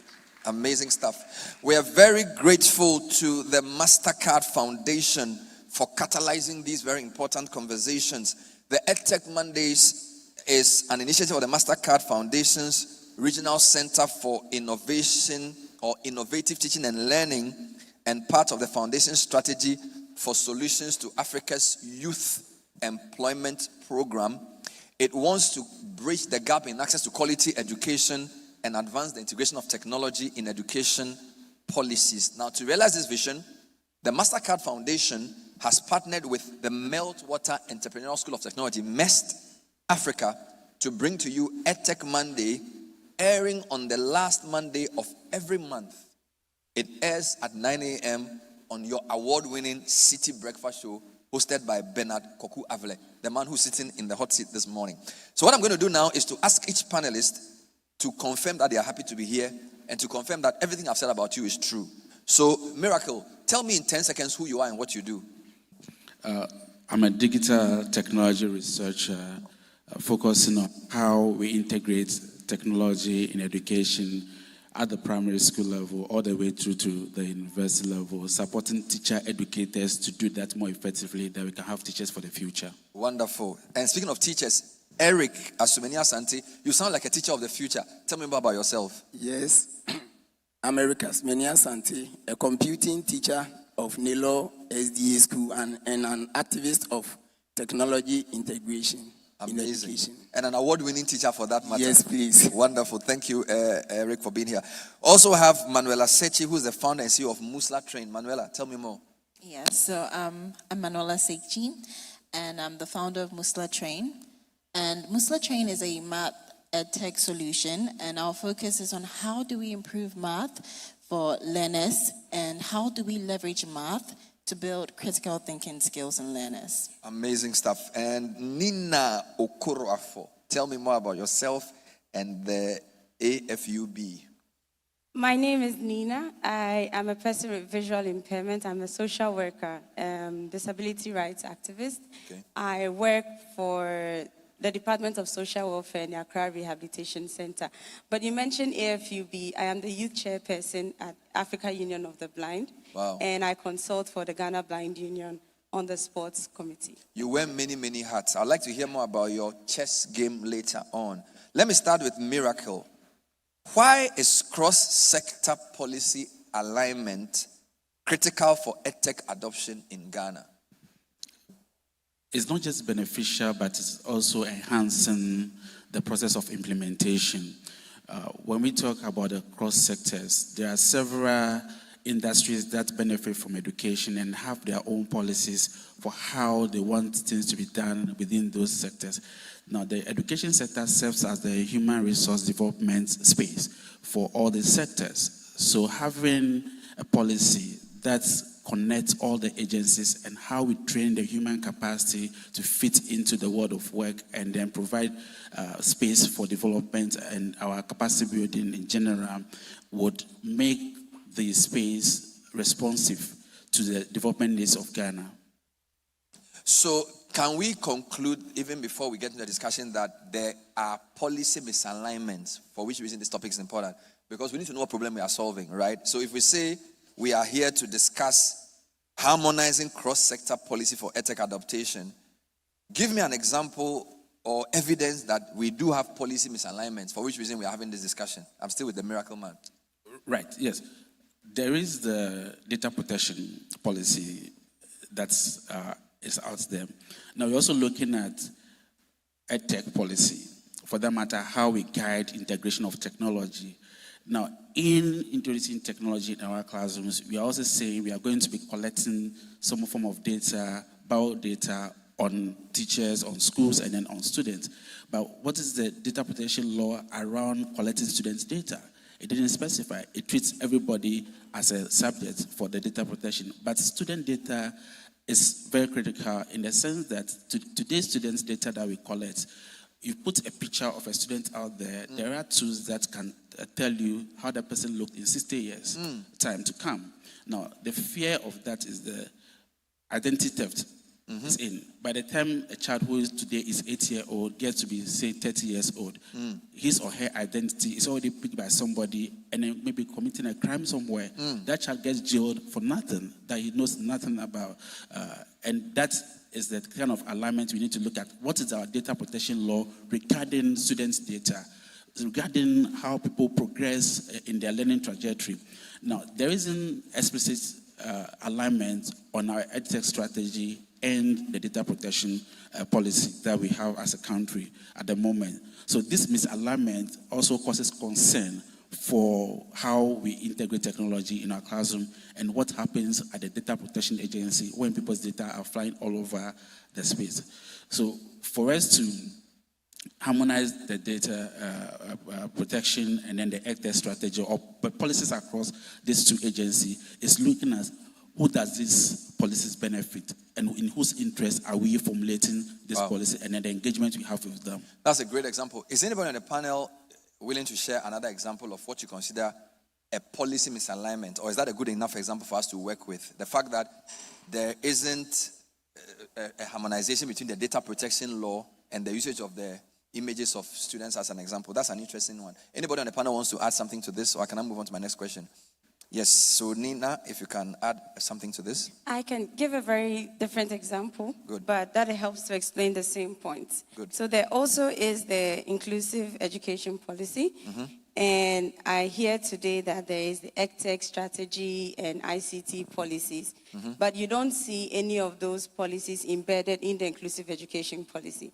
But the inclusive education policy is supposed to help guide how we train or educate persons with disabilities, various forms of disabilities.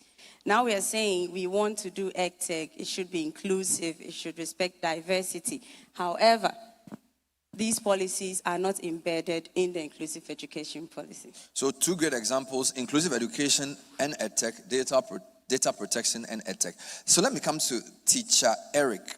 So what typical challenge would arise from a fragmented EdTech policy like the ones they've described? And how will they affect implementation? Because you, as a teacher of ICT, you are the last mile of implementing EdTech policy on the ground. You are not in parliament when they are making the rules, nor are you in cabinet. So walk me through how such fragmented or non-aligned policies can affect delivery of the service in the classroom. All right, thank you very much. Many challenges can arise from fragmented EdTech implementation, and I would like to share a few of them. The first one will be duplication of efforts. Not long ago, Ministry of Youth Development initiated coding program, which is an indicator in our current curriculum. That's the Ministry of Education. But we realized this program was taking place by the Ministry of Youth Development without any partnership with the Ministry of Education. Ministry of Education will also handle the same skill training. So you realize that at the end of it, there will be duplication of efforts. And this will also requires resources. So the Ministry of Youth Development is spending in the training it is offering for the students. In the same way, that of GES or Ministry of Education will also be doing same with fund from the central pool. So the first thing is duplication of effort and waste of resources. Secondly, because the agencies and then the ministries are not working together, they are working isolatedly, there may be different policies, and therefore sustaining such EdTech program cannot be assured. So at times you will go to certain schools that received educational technological tools from private-led agencies, and when maybe they leave the devices into the care of the schools, because there is not any proper framework, national framework, as to how maintenance must be done, you go and you see that the devices are not in good shape.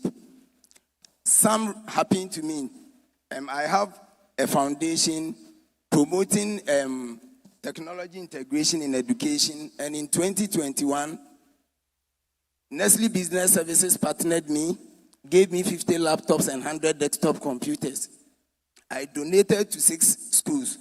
There was a time myself and my district director, we went to visit these schools, and we realized that a school that received 30 computers, about 18 of them were not working, just less than two years, because there is no proper framework as to how we should ensure maintenance as far as the use of technological devices in our schools is not there. So they use the machines when there is a fault, they dump it somewhere. So this can also be a challenge that can arise from fragmented EdTech program that may be handled by the agencies or the organizations. Then another thing is there wouldn't be any standards. There wouldn't be any standards. I want to cite an example here. When you look at our teacher training colleges, when it was upgraded to tertiary status, they were affiliated to the various universities. I think the 5 public universities in Ghana.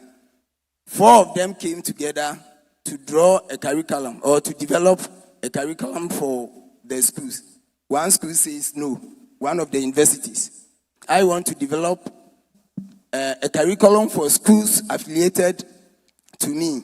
So schools that are training teachers to come and teach our children, they are not even having a common curriculum. So these teachers from a particular school will come with different ideas. They are familiar with different tools. Those from other side may also come with different ideas. So even if there is national discussion, everybody comes on board with different ideas, which will not also help. So this can also be some of the challenges. And there may be inequitable distribution of devices. Those who are well connected, schools that are well connected may have access to devices, and those in the rural areas may be at the disadvantage.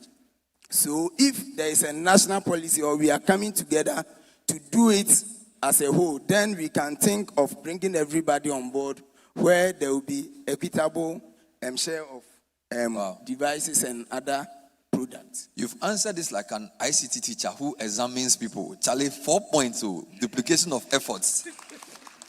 And then resource wastage, no standards. And then inequitable distribution of... If I'm your student, I'll blow, because, those is when you are writing the exam, you write point 1, point 2, point 3, point 4. Then you now come and elaborate and you get your marks. Anybody wants to add anything to this practically? Because he's given us quite a comprehensive one. If we are all clear, then I can move to my next question. So this panel, I've divided into 4 people. My policy research guy is Miracle. My teacher on the ground is Eric. My entrepreneur is Manuela. And then my civil society social worker is Nina. So this is how I've grouped the panel. So Manuela, we are told that for you entrepreneurs, for every problem there's a solution, right? So from an entrepreneur's perspective, is there an opportunity in this for you to create a solution, all right? And how can this challenge of lack of harmonization create an opportunity for innovation and scale up for EdTech startups like yours? So just to be on the same page with you, yes, we're talking about the issue of policy misalignment. Yes, please.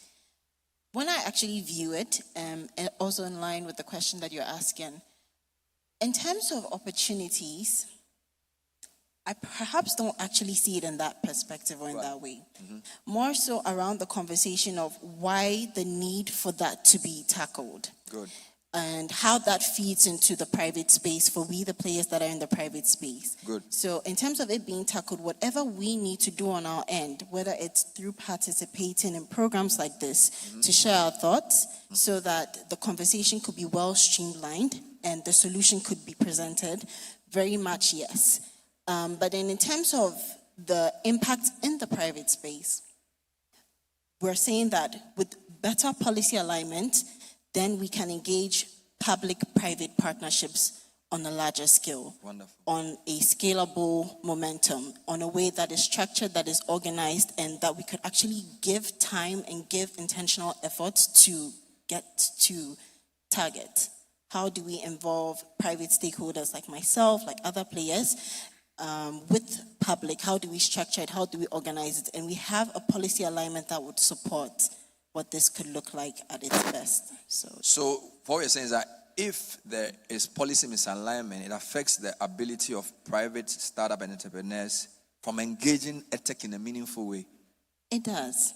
I mean, engagements can happen. They are probably even happening on some scale. Yeah. But imagine the scale that it would happen with better policy alignment that cuts across from public to private and influences the conversation of how can we partner at our best.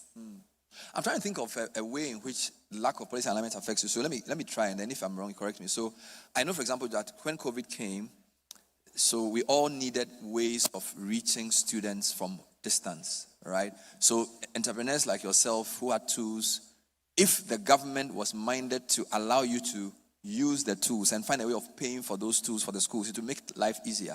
But it looks like a lot of the schools were not sure how to engage. There were government TV shows. There were so many things happening that nobody was really sure whether they could even make a business model out of this. Whereas if the government had said, look, we can't reach the whole country on our own. There are people with devices and programs that can help. And therefore, let's come up with some recommendations around how to even say, engage a school. How for the schools to pay for it, right? Within the same period, there was no PTA to even discuss these matters, right? In fact, they was doing free exercise. So I said, no even charge any fee. So let's assume you have a solution that helps schools so well, and you're supposed to pay just 10 cedis. It will be seen as, you people are charging, we are going to make the government unpopular. Free SHS, we don't want to collect fee. So it's not going to happen. So from an outside perspective, I can see how government trying to promote free SHS, no fees, but also trying to promote distance learning will be misaligned, and therefore it affects your ability to help the schools. Is this something that happened in reality? Most definitely, yes. But even the fragmented nature of things also adds to the conversation. Because with EdTech stakeholders or with EdTech private players, we are already trying to figure out how do we ensure that we are aligned with the systems that are supposed to be in place. How do we ensure that if we are operating according to the right type of policies, the right type of structures, that has to even be in place ahead of you going to implement your solutions. When you engage these schools, they'd ask you, are you aligned with this group? Are you aligned with this? Have you reviewed the education policy of 2015? Have you reviewed this? And how does your solution align with all of this, right? So if it's fragmented, you could go, and also it depends on the limitation of communication. Yeah. if unfortunately for you, you only have a part of the communication, and because of how fragmented the space is, if you don't know that you're supposed to talk to this other agency to find out this other information and include it in your solution, it's not that you couldn't or you probably didn't want to, but then just by the fragmented nature of it, if the information doesn't come to you, if there are no structures in place to ensure that dissemination of that information, it affects your approach. Amazing stuff. Thank you, Manuela. Nina, you gave a good example of a policy misalignment, which I would really like you to elaborate on how that misalignment affects the work you do as somebody who's in the inclusivity space. All right? Because you did say that we have an inclusive education policy, but sometimes there's a misalignment between that and our EdTech policy. If you can elaborate a bit on that, and then I'll ask you my follow-up question. Okay, so thank you very much, Bernard. So the inclusive education policy, as we know, should be guiding how the GES and Special Education Division promotes education for students with special needs, right?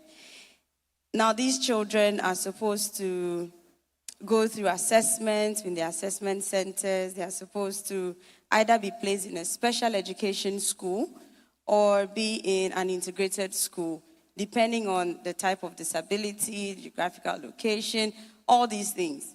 Now, persons with disabilities, Bernard, as I just said it, persons with disabilities are already conceived as a different group of people. So they'll say women, young people, and persons with disabilities, as if persons with disabilities cannot be women or young at the same time. Yeah. And so these students with disabilities will go to an inclusive education school, quote unquote, a school close to her mother's shop in the market, very far away from Ministry of Education or a government office. Who is there to monitor what type of disability this child has, what type of assistive devices they need to work? The teacher just tries to teach. And I say A, B, C, D, the child can't repeat, oh, you are daft. And then they just forget about them. So this child will be in the school 4, 5, 6, 10 years. They keep repeating the child is making no progress. So they just give up. And then now this child is 18, 20 years, and they bring them to us to do rehabilitation on them. But they'll tell us the child has gone through school. And you assess and there's nothing to write home about. So the disconnect is very real. They put the policies down, but there's nothing really actionable.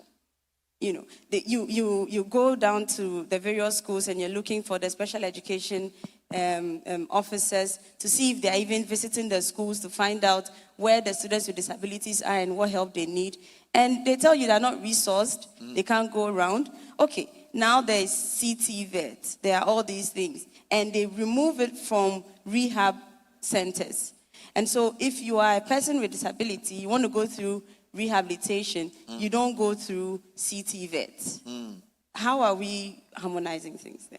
So basically, the lack of harmonization affects inclusivity, and therefore the policymakers have to think more critically about this. Absolutely. Absolutely. Now, let me come back to Eric, and thank you, Nina, for this. What role should teachers and schools play in shaping EdTech policy frameworks? By the way, do you have any role at all? Are you just implementers, or you should have a role in EdTech policy formulation? We should have a role in addition to the implementation. Since teachers and schools are the center of EdTech policy, they should be involved in policy concerning how educational technology should be used. I remember 2007 educational reform led by Professor Anamwa says if we really want to integrate technology in education as a nation, then it should be integrated in our curriculum. That was when ICT was introduced in 2007 curriculum. Yes, because they know that teachers day by day will spend much time teaching the children. But what we normally see is they formulate policies without involving the teacher, who is at the center of implementation. So one, teachers should be co-creators when it comes to EdTech and many other things relating to education. Yesterday I was looking at primary computing curriculum made by NACA 2019. And when I turn to the last page, it has names of those who help in developing the curriculum. And I could see Professor Suso and Su, Winiba, Professor Suso and Su, UCC. The least teacher was from secondary. No teacher from even JHS or primary was added to the development of that level's curriculum. Meanwhile, it's for primary school. It's for primary. You see? Wow. So it will come and teachers will not welcome in it. And it becomes challenging in implementing it. So teachers should be co-creators when it comes to policies and designing of EdTech. So that is the first point. And again, to promote educational technology in Ghana, it does not matter how sophisticated the device is. If the teacher does not have the skills, doesn't have mastery in the use of the device. So schools should also promote continuous professional training. Correct. About 2 months ago, I had opportunity to attend EdTech program in the US. And I could see schools bringing their teachers during the summer holidays. A school could bring about 3 buses full of teachers. Wow. They are sponsoring either the district or the school. And they will bring them to come and learn. I was the only one invited from Ghana, and I had to take up my bill. Oh. Yes. You paid for yourself? Everything. You see? So how do we develop ourselves with the IT skills? So the little that we read, we will go and we impact. So if we actually want to use technology in education, teachers should be given the opportunity to have training that will equip them with the skills. There can be some package that will also motivate teachers to take up such courses so that they can also be abreast with. Put your hands together for the panel. This is EdTech Monday coming to you in front of a live audience here at the UPSA. We're harmonizing cross-sector policy for EdTech adaptation in Ghana, and I have a very interesting panel including a teacher who's an award-winning teacher, Eric Asumenia Sante. I also have a policy and research guy, Miracle Gavo. We have an entrepreneur, founder of Musla Train, Manuela Sechi. And then we have a youth rep for the African Union of the Blind and the Ghana Blind Union, Nina Okorwafo. Let me come back to my research guy. When we talk of harmonization, it means that there are many stakeholders. Good. So I have a 2-in-1 question for you. Who are the key stakeholders in this policy conversation whose roles and efforts need to be harmonized? That's question 1. Question 2, how can these people actually harmonize their policies? So it's a 2-in-1 question. Oh, okay. Miracle, go ahead. Yes, I'll go back to the era of COVID. During the period of COVID, we had the telcos approached to whitelist some of the websites that students can have access to for learning purposes. Then there was the school connectivity project. Then we had the one laptop, one teacher program as well. Now, in deploying the one laptop to schools or to teachers, we didn't consider connectivity projects as part or integral to the distribution. And that in itself brought about fragmentation in how this laptop gets to be used or how teachers access or connect to implement technologies at the school level. Now, when it comes to for education in particular, we are looking at the stakeholders who should be involved. Once you're talking about technology, you're also talking about access. We're also talking about inclusivity, as mentioned by Nina. We're also then looking at telcos, telecommunication companies, because in today's technology integration is all hinged on internet access. So then we develop the technology policy for schools but how well are we involving the telcos to make an input on how that connectivity is put squarely in the integration process or even the strategy process? Then there's also concerns around data, how people use it and for what purposes, and who is actually controlling, processing the data. Now, there are agencies that are interested in the data we collect. How are we involving them? For example, there is the EMIS unit of the Ministry of Education that collects huge amount of data, right from infrastructure to teacher qualification, students and age and all of that. Now, what is their involvement as well in terms of what data do they need and how that data is collected and shared, distributed as well? Now, we find out that there are several units even within our school system that collects different sort of data. You can't go to one central point and get all the data on our education. There's the EMIS data, then the National Teaching Council collects its own form of data on teachers. Ghana Education Service collects, what do they call them? They collect a form of data on teachers, placements and where they are, promotion and all of that. And every year there's a head count. And I keep asking, why are you doing head count year after year? Controller comes to do its own head count of teachers. GS comes to do head count of teachers. Now, that also brings about harmonization. What is the policy around the data collection on education? That needs to be consolidated. That can GS collect the data and shareable with controller and accountants general department, then with National Teaching Council, who is looking at professionalization of teachers, certification of teachers as well. So these various stakeholders would need to be in the room. Sadly, when we gather to have this discussion and we have colleagues come into the room, people do not come as a position of the agencies they are.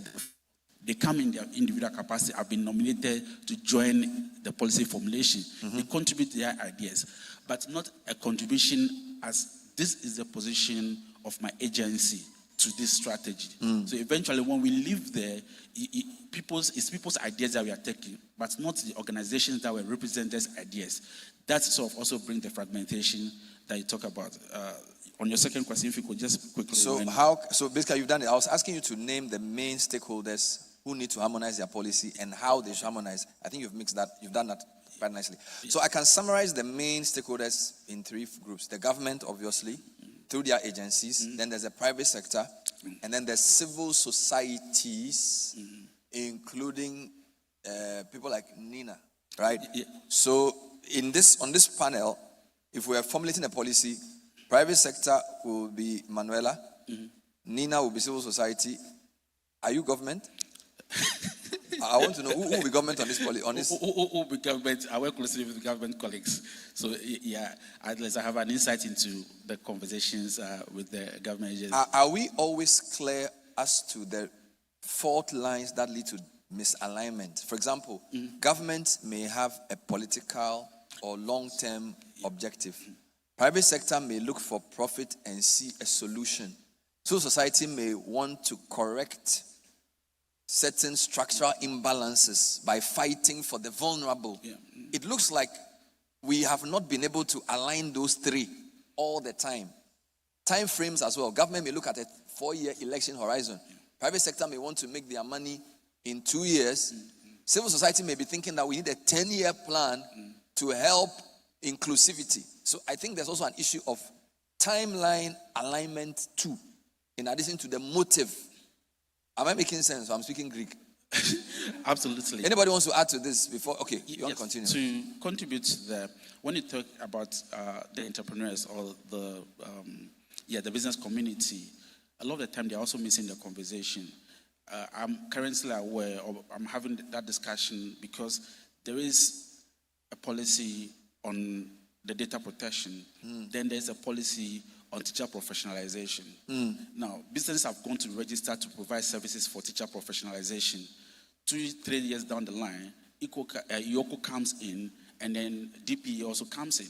That no, you can't continue to provide services to teachers because you are collecting data and you do not have the data protection certification to collect people's data. So now that services has been put on hold. So there are over 100 service providers whose business is not going on because they do not have the data protection agency certification to continue to provide this training to teachers. Okay, how can the various three groups help each other see from each other's perspective? Entrepreneur, how should government look at you so you can align? Because it seems to me as if we are looking at the same thing from three different perspectives. Nina is looking at helping people to solve long-term problems. Some of your colleagues are looking at finding a solution that can be monetized. Government may be looking for votes. Okay, so can you speak a bit about that, using any examples? Examples, I'd have to think a bit deeper, but the conflict comes in once the three different groups assume or stand on a premise that their interests are different. Good. Or that their interests do not align.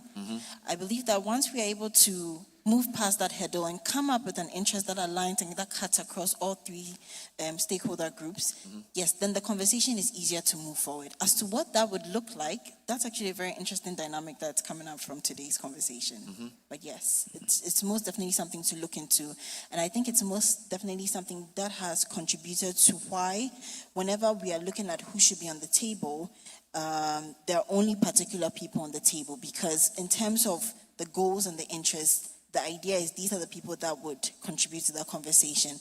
Once that is expanded or changed and cut across all three stakeholders, the case for everybody being on the table is stronger and becomes how do we work towards this. I'll come back to you, Manila. How difficult has it been to convince particularly government to see civil society's point of view in all these discussions?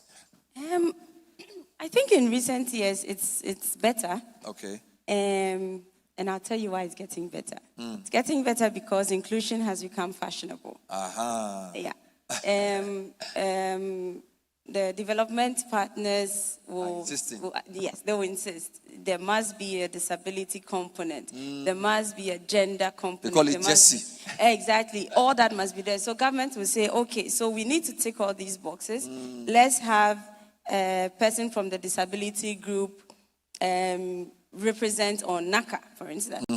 Or let's modify the inclusive education policy and or tell them we're in the process of redoing it and things like that. So yes, they can get the money. And and sometimes too, because disability is an issue of a lot of advocacy, you make certain statements or which they will see as demands, and they first think of the financial constraints that comes with it. So I'll give you one very typical example. When our award-winning teacher was speaking, he talked about ICT teachers, right, in schools. Okay. Now, you need to go to school for the blind. I used to teach there. Ekropon. I used to teach there. And I am blind, and I use computers very well. So I go there and I'm teaching the ICT my children can relate to. But they also have other teachers who can see, know how to use the computer, but do not know how to use a screen reader. Oh, no. And are teaching blind children to click on something on the screen. How is that going to work? Very good question. And so I will go there and teach them how to use the keyboard, use the screen reader, and it makes more sense to them. But the other teachers will not be able to do that. So when you tell government, we need to buy screen reader software, we need to do that, and they say it's too much money and we don't know how to do that, and they lump disability all as one. I mean, if I talk about disability now, but for me sitting here, you will immediately think speed ramps, elevators, right? You will not necessarily think of blind people, deaf people, people with autism, people with cerebral palsy, people with dyslexia, dysgraphia, all those different things. And so once you start bringing all those nuances, then they get tired. They don't want to pursue the topic. So it's like more tokenistic approach, ticking the Absolutely. boxes, which is why we need to commend the MasterCard Foundation and let's put our hands together for them. I've hosted EdTech Monday, I don't know how many years. They are not taking boxes. They really mean business. So I've never had a panel which has not been inclusive. Every topic I discuss, it's not even like an afterthought or a footnote. It's the main issue. And they've done that for over 3 years. as I've been associated with them. So you are right. Some things are working, and we shouldn't lose hope too much. Are there any examples, Manuel? I ask you the hardest questions. I don't know why, because maybe you're an entrepreneur. Are there any examples Ghana can learn from global or regional best practice in EdTech policy harmonization? I don't know why they wanted me to ask you this question. Maybe you've done something to the people who put the questions together. But all the hard questions are coming to you. So good luck there. Any thoughts around what we can learn from elsewhere on how to harmonize policy? In terms of how to harmonize policy and looking at global best practices, maybe this is coming because of my focus on mathematics and just studying Singapore's approach towards the conversation of including IT education into their educational system, and also improving the quality of their educational systems, moving from rote memorization to application in terms of their educational model, that intentionality. So I'd say that might be a good example to cite, and then look at in terms of Singapore's approach in having certain boxes ticked that cut across and come together to improve policy alignment in the educational system. I haven't even asked you how your train works, because I'm told that it makes the learning of math very practical. Are you able to describe it? Are you able to walk me through? Actually, yes, I can. Please do, yeah. And I'd probably try and do it in very simple ways. Yeah. You know how in school you would learn about ratio and proportion, or you'd learn about fractions. You learn fractions, or you learn decimals. Yes. What our focus is to move beyond the step of understanding that this is how you can write the ratio. This is how some people don't even know the difference between ratio and proportion. This is how you just work it and get the answer. Yes, this is how you work it and this is how you get the answer. This is the formula you need to be able to figure out the circle of the area of a circle. Yes. Now we are saying, what can you use that information for? Okay.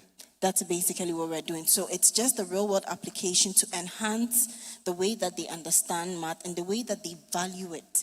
But then also to push the conversation of critical thinking in terms of the minute that you start to think about, if I figure out the ratio and proportion of this and how it can apply in equity situations, can I be able to figure out other concepts, other developments? Then you're building critical thinking skills in learners, because they are thinking about how to use what they've learned in other scenarios, in other perspectives, to come up with answers and solutions. I like this. So instead of saying area of a circle is pi r squared, you let me conceptually understand what radius is.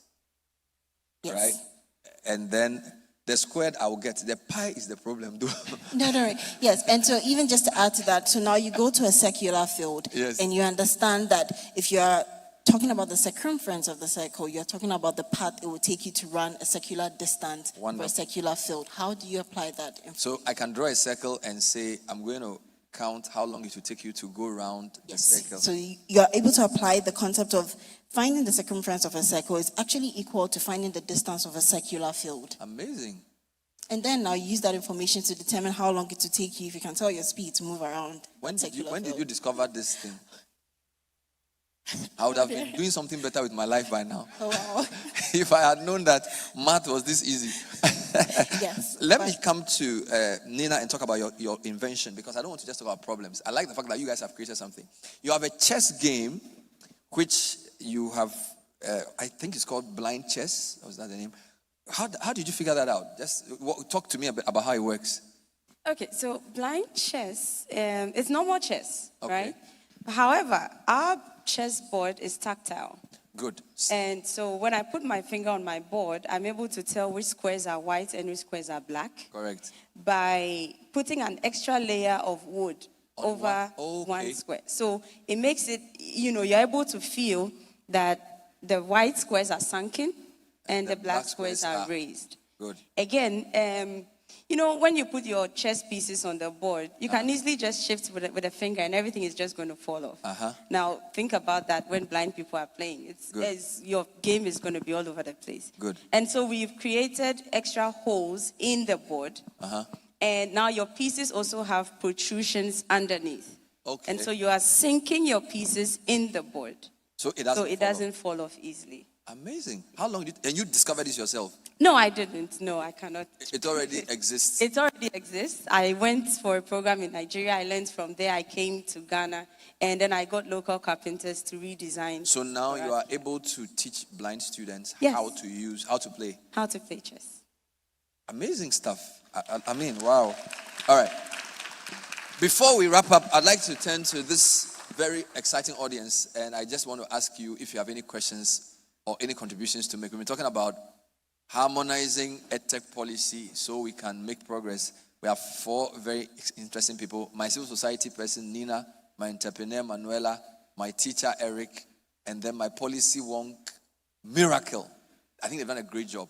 Are there any comments? Are there any questions so that we hear from you before we come back and wrap up? I need somebody with a mic. So where is Marilyn? Marilyn? Yes. So when you get the mic, you just mention your name, like Chichekule, mention your name, your age, your class, you start reading your letter. You don't remember Chichekule? Hosted by Uncle George Lane. Those were the days of Ghana television. All right, so let me start with this young man. Yes, sir. My name is Isaac Nikwe from Akko Books Audio. This has been a very stimulating discussion. And going back just one step to the breakout session that we had. Yeah. Now, what I realize from these two is that the innovations we are talking about, the innovations that we want to see, this cannot be the conversation. This cannot be the discussion. And then we come back in a year's time. We have to build on what we are doing, and it has to be consistent. In that regard, many thanks to the MasterCard Foundation and their partners for sponsoring this. But I don't see what Ministry of Education, government is doing. You see, as your panelists have mentioned, when it comes to where the rubber hits the ground, we don't have money, then they start backtracking. But look, we have to understand that we have to invest in ourselves. That is my point. I mean, no money, it has to end somewhere so that we can do something proper for ourselves. Thank you. Thank you very much. The minister will be listening. Let's come in. Okay, same area. Yes, sir. Thank you very much. I'm Emmanuel Abimante from Inspiring Teachers, Ghana. Good. I think I share with the topic that have been debated or have been discussed.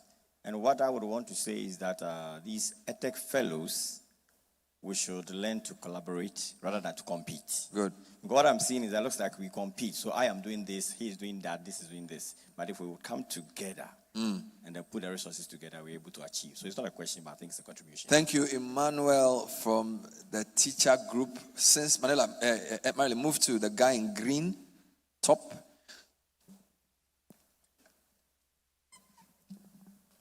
Thank you very much. I wouldn't call it too much of a disconnect because there has been considerable connection from policy-wise. We have some form of connection from the NTC allowing our EdTechs to be able to actually even have access to the teachers to actually do. Hitherto it would have been only difficult to actually go into a classroom to, interact with a teacher and tell him that, hey, I have a product that I want to actually use it, help you to use it for your learners. We have the NACA allowing us to actually use some of the resources to actually build on our models, to be able to push out there.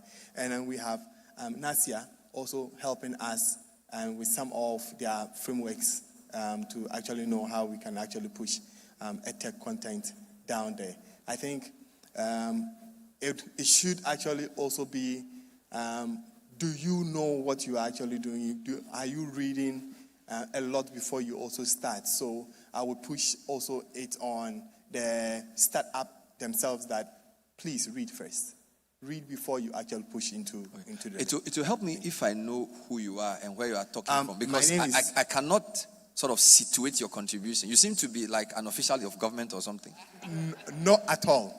At all. So who are you? My name is Peter. I am the Learning Sciences Manager for MIST. So the point you're making is in reference to the entrepreneurs? Yes. Okay. Because I didn't know who you were, I couldn't place it. All right. Thank you, Peter. Still on that, is that a circumference? What's the name of this thing?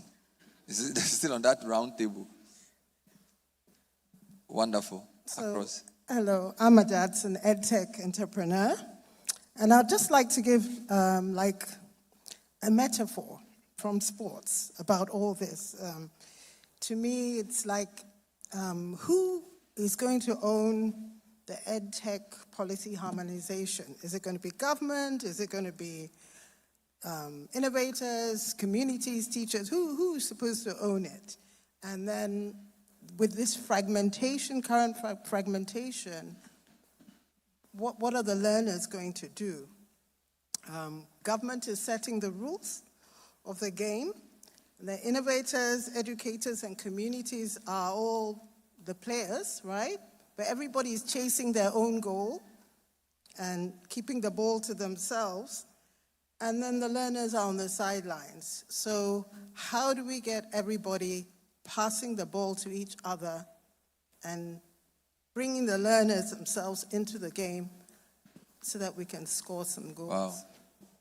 Charlie, you should do a tool that uses stories to teach complex ideas, because I like that. By the way, so no, hold on. I want to continue with you. So the government sets the rules for the game. Mm-hmm. The EdTech entrepreneurs are the players. Innovators, educators, and communities. And everybody wants to keep the ball. Nobody wants to pass. And where are the students sitting? On the sidelines. On the sidelines. But who is the referee? That's the question we need to ask. So, is it the media? Maybe we are the referee. We talk plenty. Who owns the harmonization process?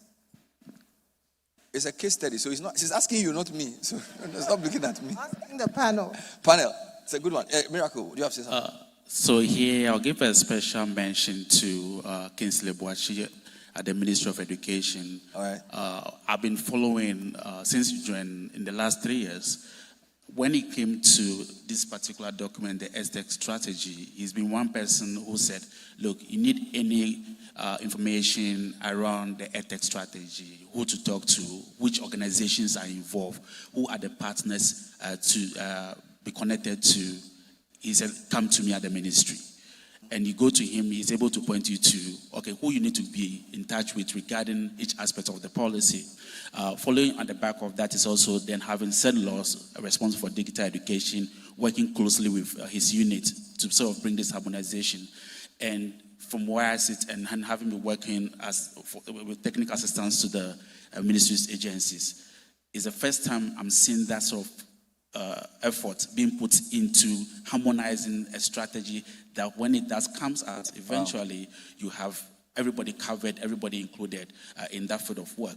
And that kind of collaboration between his units, Kingsley Boachi's unit and CENLOS, had worked in the last 3 years very fruitfully in terms of, because there are times I've been outside of the country, then I'm getting information that I knew very well, its origin, and then having seen it in other places and ask, how did you get this document? Then it's all unit gets mentioned.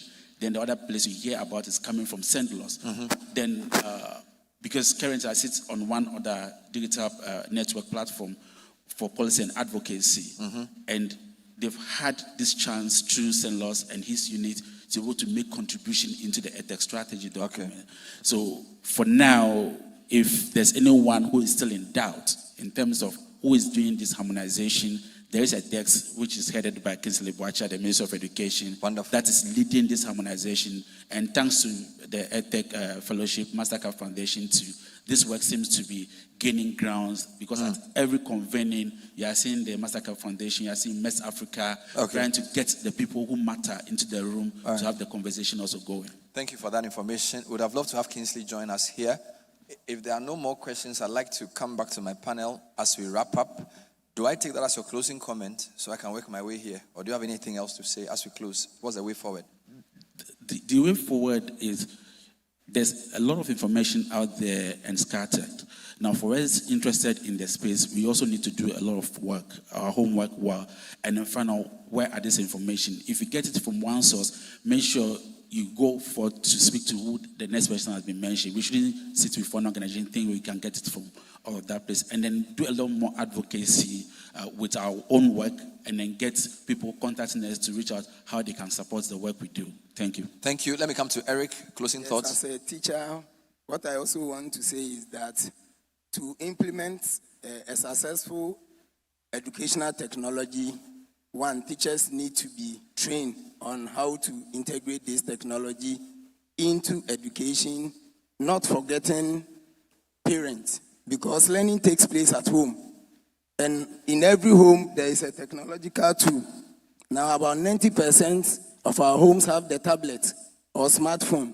So there should be also training for parents so that they can assist their children at home whenever they need to research on something, or they need to get certain extra information to complete their assessment. And the devices should be made available to the schools. Thank you. Thank you. Let's come to Manuela.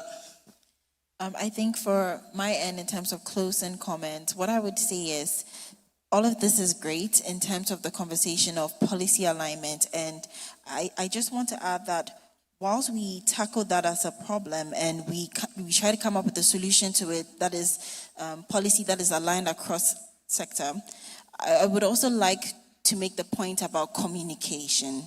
So you know that thing where we invest so much effort into building the solution, but don't really map out how we communicate the solution to the people that need to know that this is available for them and this is how it works. I would just say that should also be included in how we go about our approach. So that at the end of the day, if how it trickles down to EdTech players in the private space is that we can go on a particular platform, and that platform provides us all the information we need on all the different ministries that are to be engaged and the roles they are to play and how exactly those policies intersect or cut across.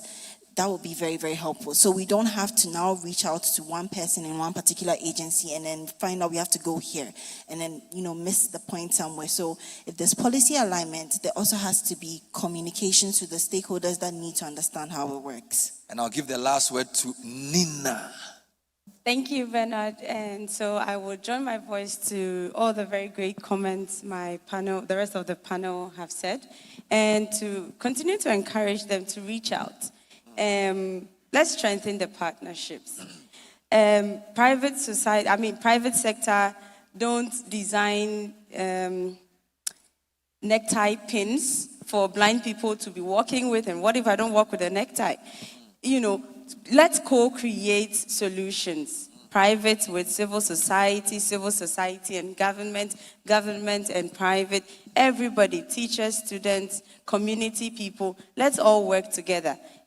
There is no doubt that Ministry of Education should own this policy. But I would say they would own it to a very large extent, and the rest that is not in their hands is ours. Civil society, private, teachers, everybody else to play. If we are not in it to make it work, it will fail right from the beginning. And so let's just continue to partner. And remember that there are a lot of people out there, making the policy alone is not enough. We would always identify problems once we begin to start, once the implementation has started. And so once we start eating and we find out these problems, let's not be too lax to modify them. Let's always keep these policies as living documents that could always be modified as long as there's life, as long as COVID can still come again, as long as humanitarian crisis, different things could happen for these policies to need modification. And so let's just be proactive rather than reactive. A round of applause for Nina Okoroafo. Let's be proactive and not reactive. And of course, to my other panelists, Manuela Sechi, Eric Asumenia Sante, and Miracle Gabo. Please put your hands together for them. This has been a location-based EdTech Monday coming to you from the sidelines of an EdTech discussion, an EdTech forum. My name is Bernard Avle. This program was brought to you by the MasterCard Foundation in partnership with the Meltwater Entrepreneurial School of Technology in front of a vibrant audience of amazing education minds. You hear from us next time. Thank you for listening and thanks for watching.